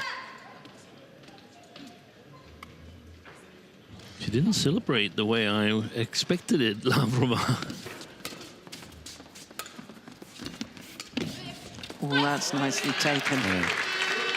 Werge. Service over 3-2. Yes.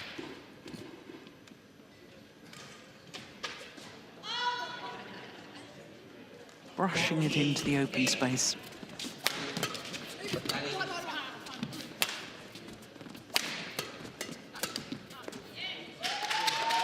Service over 3-all.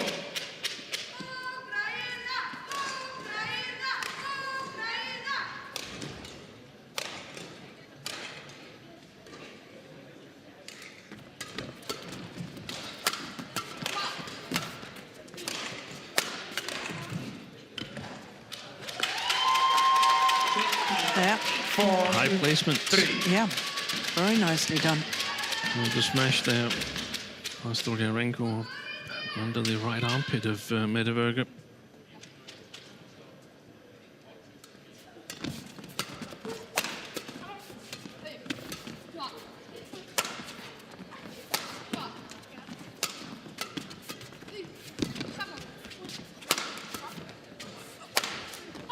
Oh, that's a super smash. Service Well, I know over it's early stages, Steve, but Stoliarenko does look an awful lot more comfortable on the doubles court. Yes, I think so.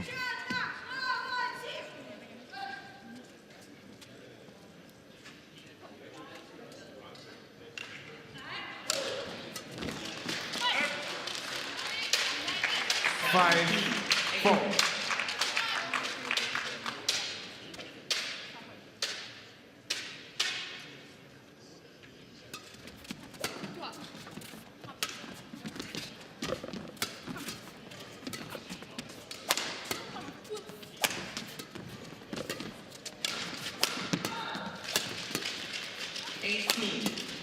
Good rally. Yeah, it's both pairs looking to get on the attack. They do, and I think Stoliarenko and Lavrova, they've got to be a little bit careful with the half chances, so to speak. They've got to lift those half chances all the way to the back court, because they're up against two players that 7-4. focus on mixed doubles as well. And I know that both Stoliarenko and Lavrova, they also play mixed doubles, but I don't think they have that as just a high priority as the Danes. So I would expect the Danes to have the advantage on the front court. Whereas for Stoliarenko and Lavrova, try and make the court big in some longer rallies. Gosh, that's a good smash. 9-4. Almalalha. Kudsk. Look at that. Wow. Slightly across the body. 20, match But point. when hitting straight, now that's perfect. Good move. Yeah.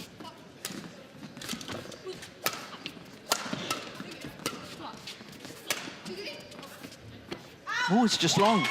That was what you call good early judgment. 5. Knew it was going to go 9. long. Didn't bother to. No reason to waste energy on that one.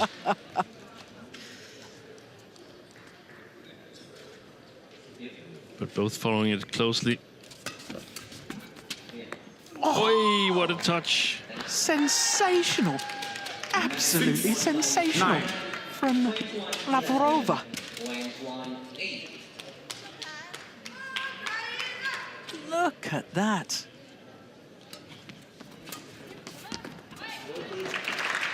Service over. 10-6.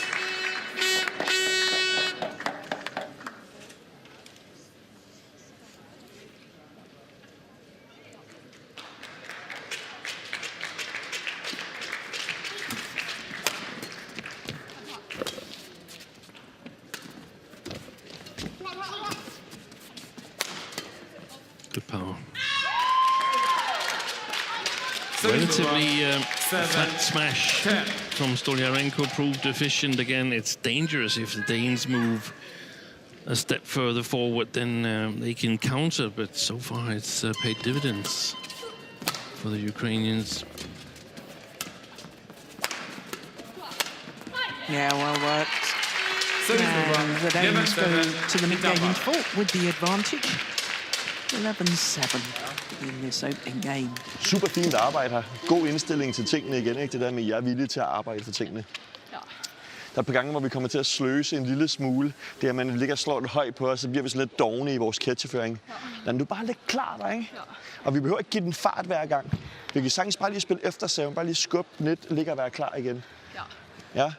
Så begge to klar samtidig. Ja. Så sløser vi en lille smule også på den måde, når vi kommer rundt om hinanden. Hvis Mette, hun tager et ryg frem på nettet, så skal du med rundt. Det er klart, du kan ikke bare rykke hovedløst, men du er nødt til at være aktiv fremad. Hvis der er en, der er fremme og vinde noget, så kan vores bagspiller ikke stå oprejst på bagbanen, inden at være klar på mellembanen. Ja, de skubber den lige forbi, så vi lige kan ligge og fedte den over i den anden side, ikke? Ja. Bliv med arbejdsvilje her.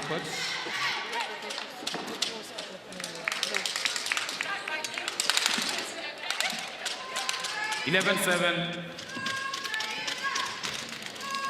Sophia. Play. So 11-7 as play resumes. Please welcome the technical officials for court number 2. Yeah, nice play. 12. Made it so early there. And made the Kudsk.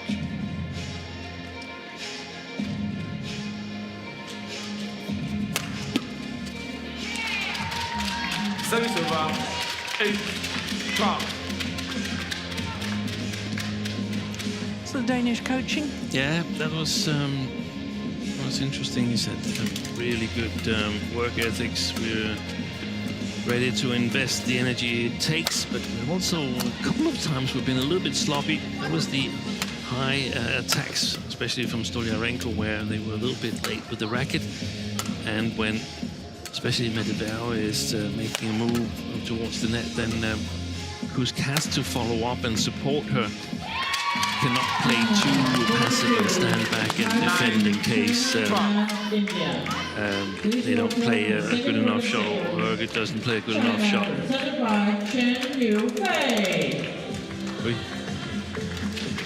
Good reactions by Stoliarenko.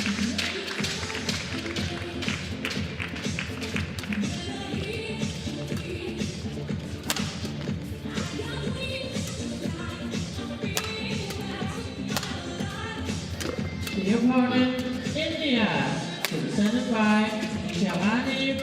I think if I were the Danes, I would direct the attacks mostly at Stoliarenko. I think Lavrova's defense seems to be slightly stronger.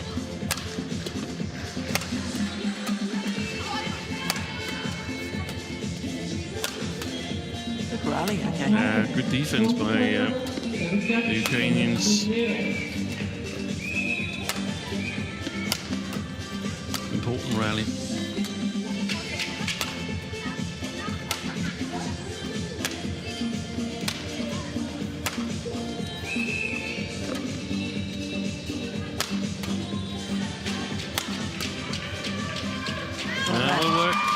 Well left by Lavrova. 10-12. And only 2 points in it.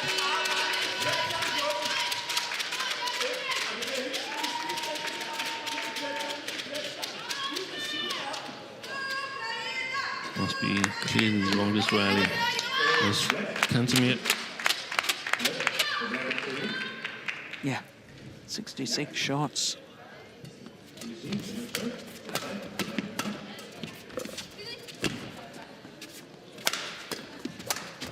Great play. Good placement from Kudsk. Service over 13-10. Lavrova and Stoliarenko never really settled in that rally.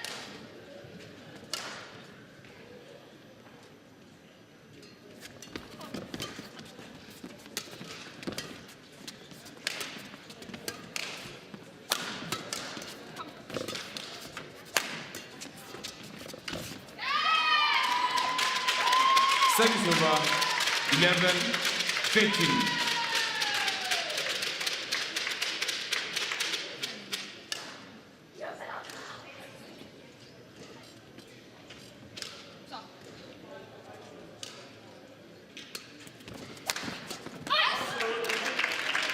Well, that's a pity from a Ukrainian point of view, because I thought that was a good flick serve.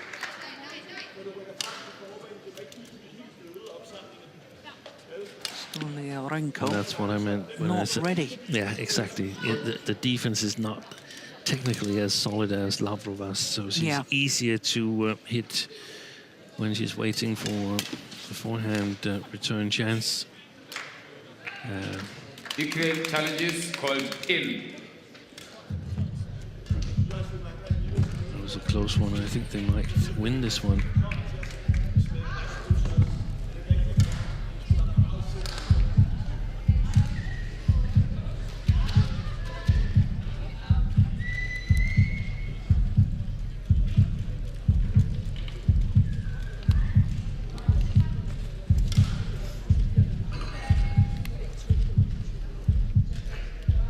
Yep, indeed they do. Good challenge. Correction, out.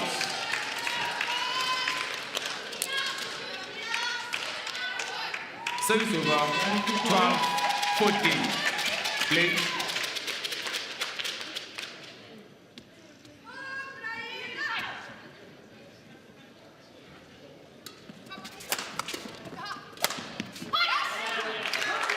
Again. Service over Score 15-12. Stoliarenko.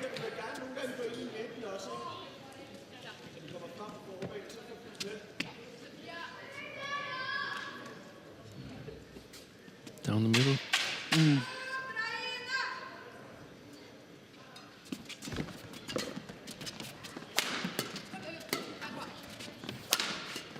Ladies and gentlemen, on my right, India.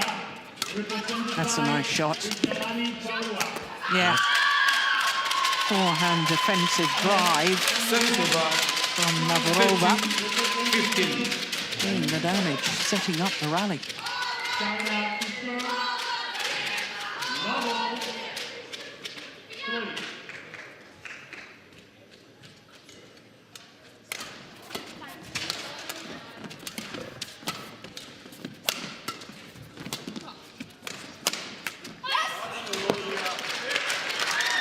On the Danes with a relatively high smash. 16-13. Proved efficient for them as well.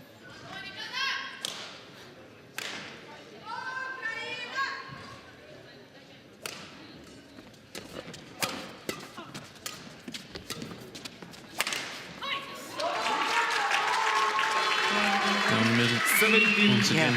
It's not like they've played that many matches together before this tournament here, Lavrova and Stoliarenko. They played at the European Team Championships in February, one of the mixed team championships last year, and then one tournament in 2021. That's all.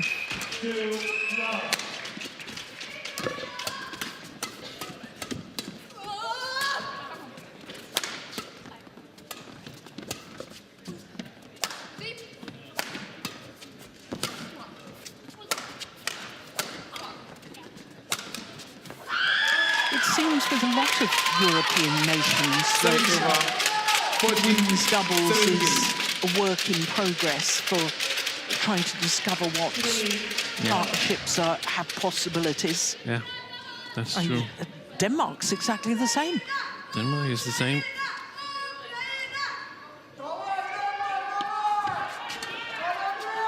Trying to find some partnership that is working, that has potential. Yeah. For Denmark, of course, it was nice to get a medal, bronze medal in the individual European Championships to Mette Werge and her partner Wang. But from a European perspective, it shows that the depth is depth could be stronger. Yeah. In women's double, if I can phrase it that way. But Europe still has a pair in the top 10 in the world, the Stoyeva sisters. Yeah, good placement.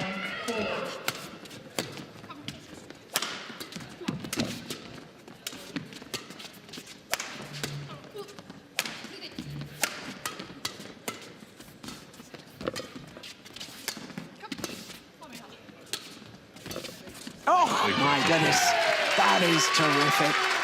Little deception as she plays the cross there. Mette Werge.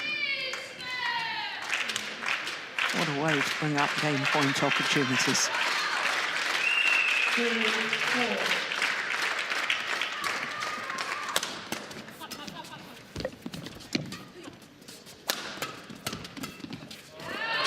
Into the open space. And 21-14 the opening game in favour of Denmark. 17 minutes for that opening game. Yeah, lovely.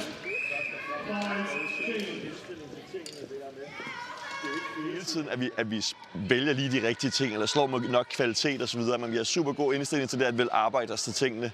Så kom tingene stille og roligt i løbet af sættet, også for vores defensiv her, ikke? Ja. Når vi er på bagbanen, når de har den der højde til bagbanen, så er det, vi kommer lidt op, så får lidt mere afvikling i slagene, ikke? Så skærpen, det bliver i hvert fald vigtigt, når du er dernede, at du ikke kommer til at spille ind over midten, ikke? Ja. Så vi kommer længere frem i banen, så må vi gerne sætte det der tryk, og der må du også gerne sætte en kryds og ryge mere fremad.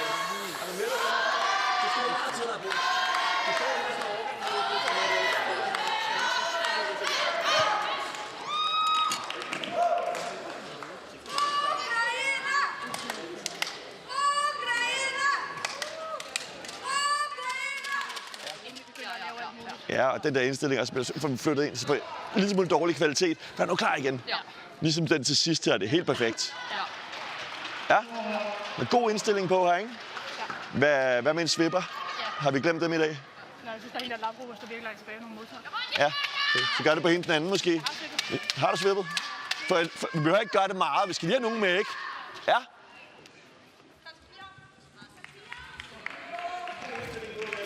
Court 1, 20 seconds. Court 1, 20 seconds.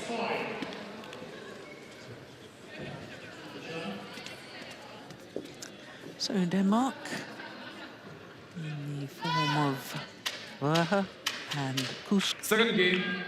One game up, 21-14, that opening game.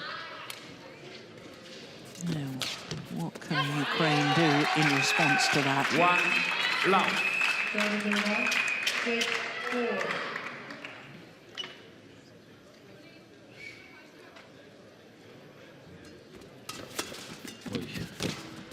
Again, directly into the racket of Werge. I think if I were the Ukrainians, I would try and play the first service return to one of the backline corners, avoid the mixed players intercepting on the front court.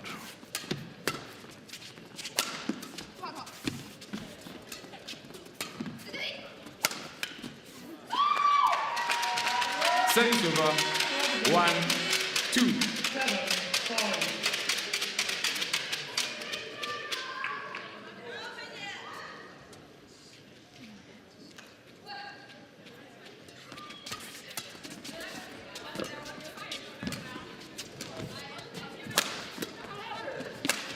Good play.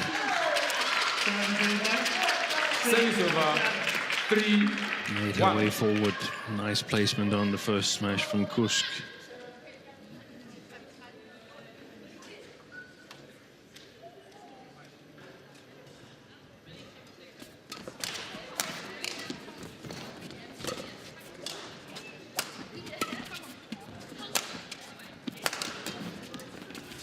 Oh, lucky net cord. I'm a little bit surprised because... Oh, it didn't go over. No. I'm a little bit surprised that Lavrova and Stoliarenko, they haven't tried to play longer rallies. They won that long rally of 66 shots and got some good game going. It's like they want to win too early. There's no patience. Oy. Yeah, right in between them. And that exposes what you were mentioning just now, that they haven't actually played that much together. Yeah, and I'm a little bit puzzled by the decision to leave Kantemir out of this team lineup here. Basically, these two have played very few matches together. They played one in this tournament here. And Lavrova is putting cold spray on her back, so she can't be fully 100% ready. So that seems like a strange decision. Well, perhaps the fact that Kantemir was on holiday in the Dominican Republic after the European Championships. I was seeing on social media that pictures from her holiday, maybe she hasn't prepared in the right way. That's a possibility. That could very well be the case. Hold. 7-2.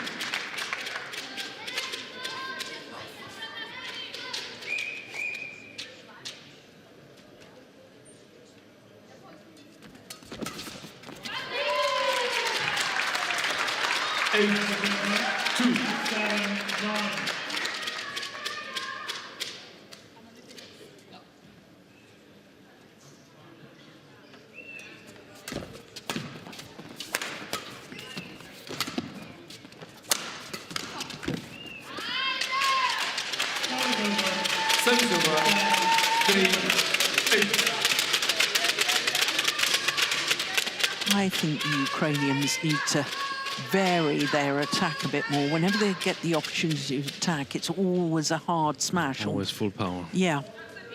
And I think they've got to be a little more precise as to where exactly they're smashing. Yeah. Oh, that's a great defensive shot. Really good Lavrova. Skills there.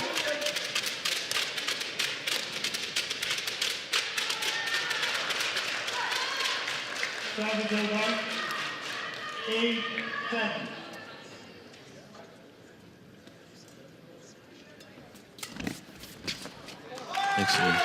Yeah, good return. 9-4.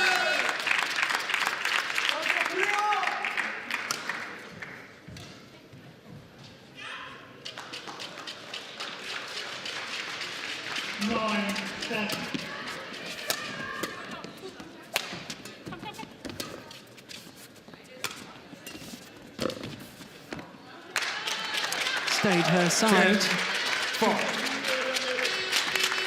She plays a very positive game on the front court, Werge. Sometimes there's mistakes from her racket, but I'd much rather have a player in the development phase trying to do something than playing too simple. 11-4 Yeah. interval. I agree with that wholeheartedly. A game and 11-4 up. Denmark in this top-ranked women's doubles.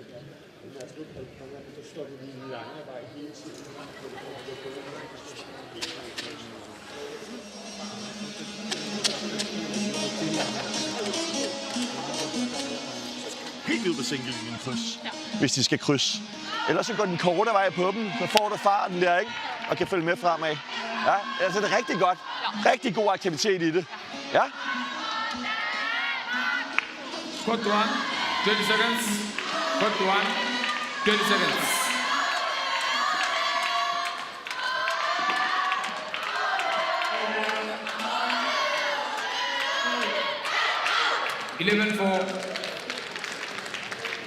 Play.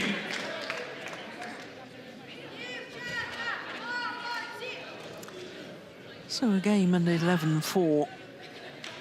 China challenges for out. Service over. And starts the resumption of play with a service error. Kudsk.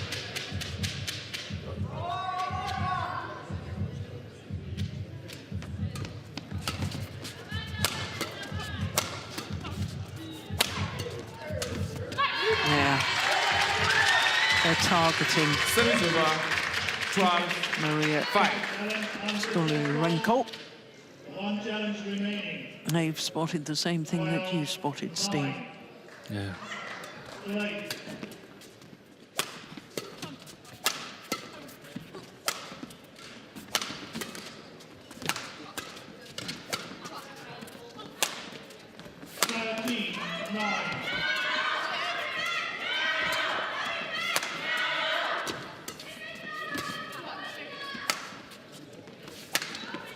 Oh, lucky net cord from Lavrova. I think if I were a Ukrainian pair, I would try to see if I could get Lavrova coming, rushing from the backcourt, mid-court area forward towards the net, utilizing her speed of movement. And one of the players that I would show her on video was Kim Hae-jong from Korea. I think there's a lot of similarities between them in stature and speed and so on. Fascinating.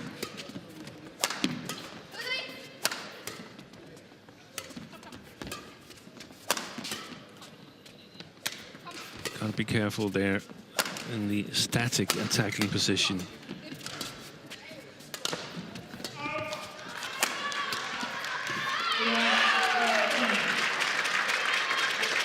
Service over.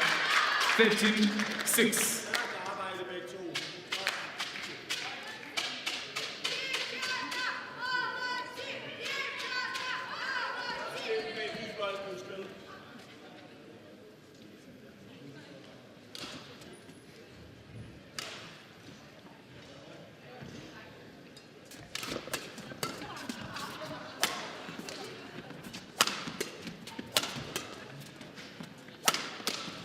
Cross. Oh, middle is good as well. But that's one of the situations where there really is some options of putting pressure on the player standing across.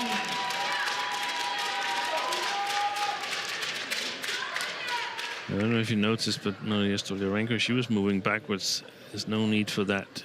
She's got to cover the other side. Oh, that's a nice shot. Yeah.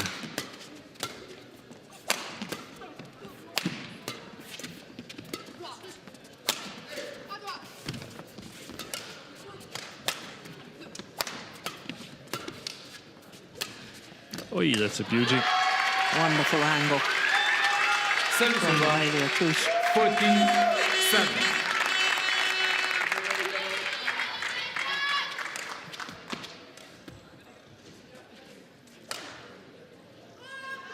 She's got a Korean mom, or maybe Kudsk. Danish dad.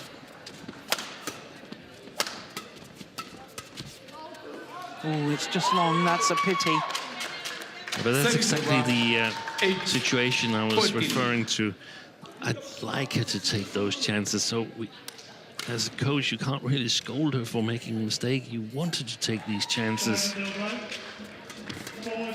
You want her on that fence. One of my favourite movies of all. Colonel Jessup.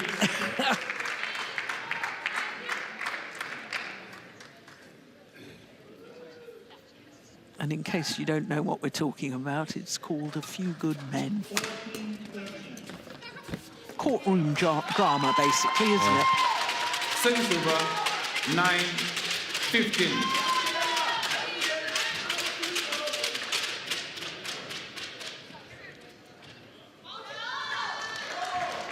Service over, 14-all.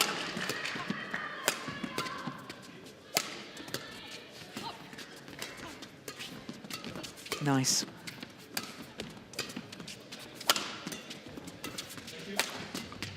Good rally. Oh, goodness me. That's a wild one. That's a pity. Service over, 16-9.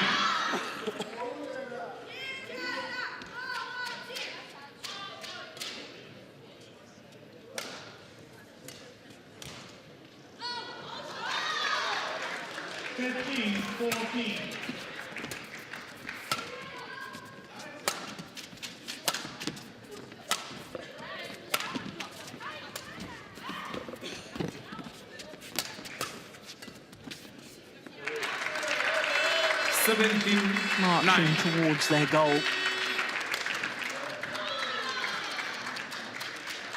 $16-14.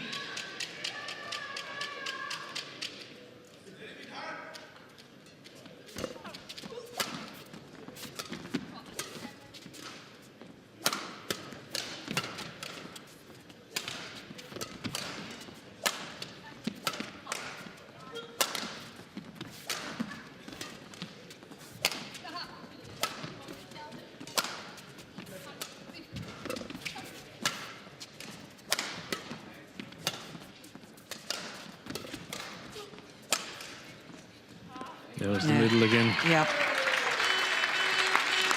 Perfect placement by, was it Kudsk? It was. A little bit to Stoliarenko's side, but to her backhand. Look how far there is for Lavrova to get to it.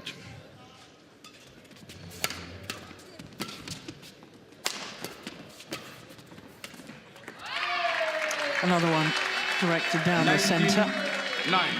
And another one either forcing an error or being a winner. 15-17.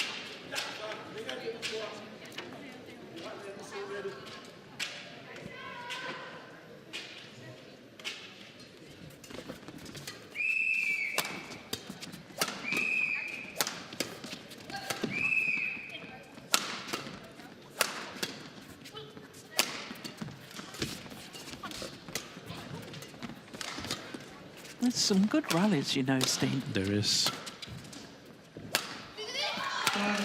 There's another clear down the centre. Follows it up with a drop. That's a beautifully constructed rally by the Danes. And their reward is 11 match point opportunities. Look at that. That's a beauty.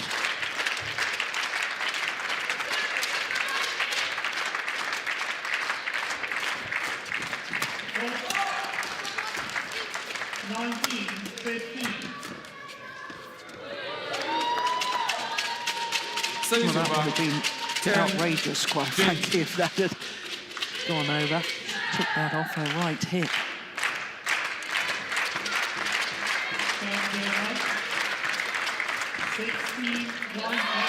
And that's it on their second match point opportunity. Denmark convert. Little over 33 minutes. And 21-14, 21-10.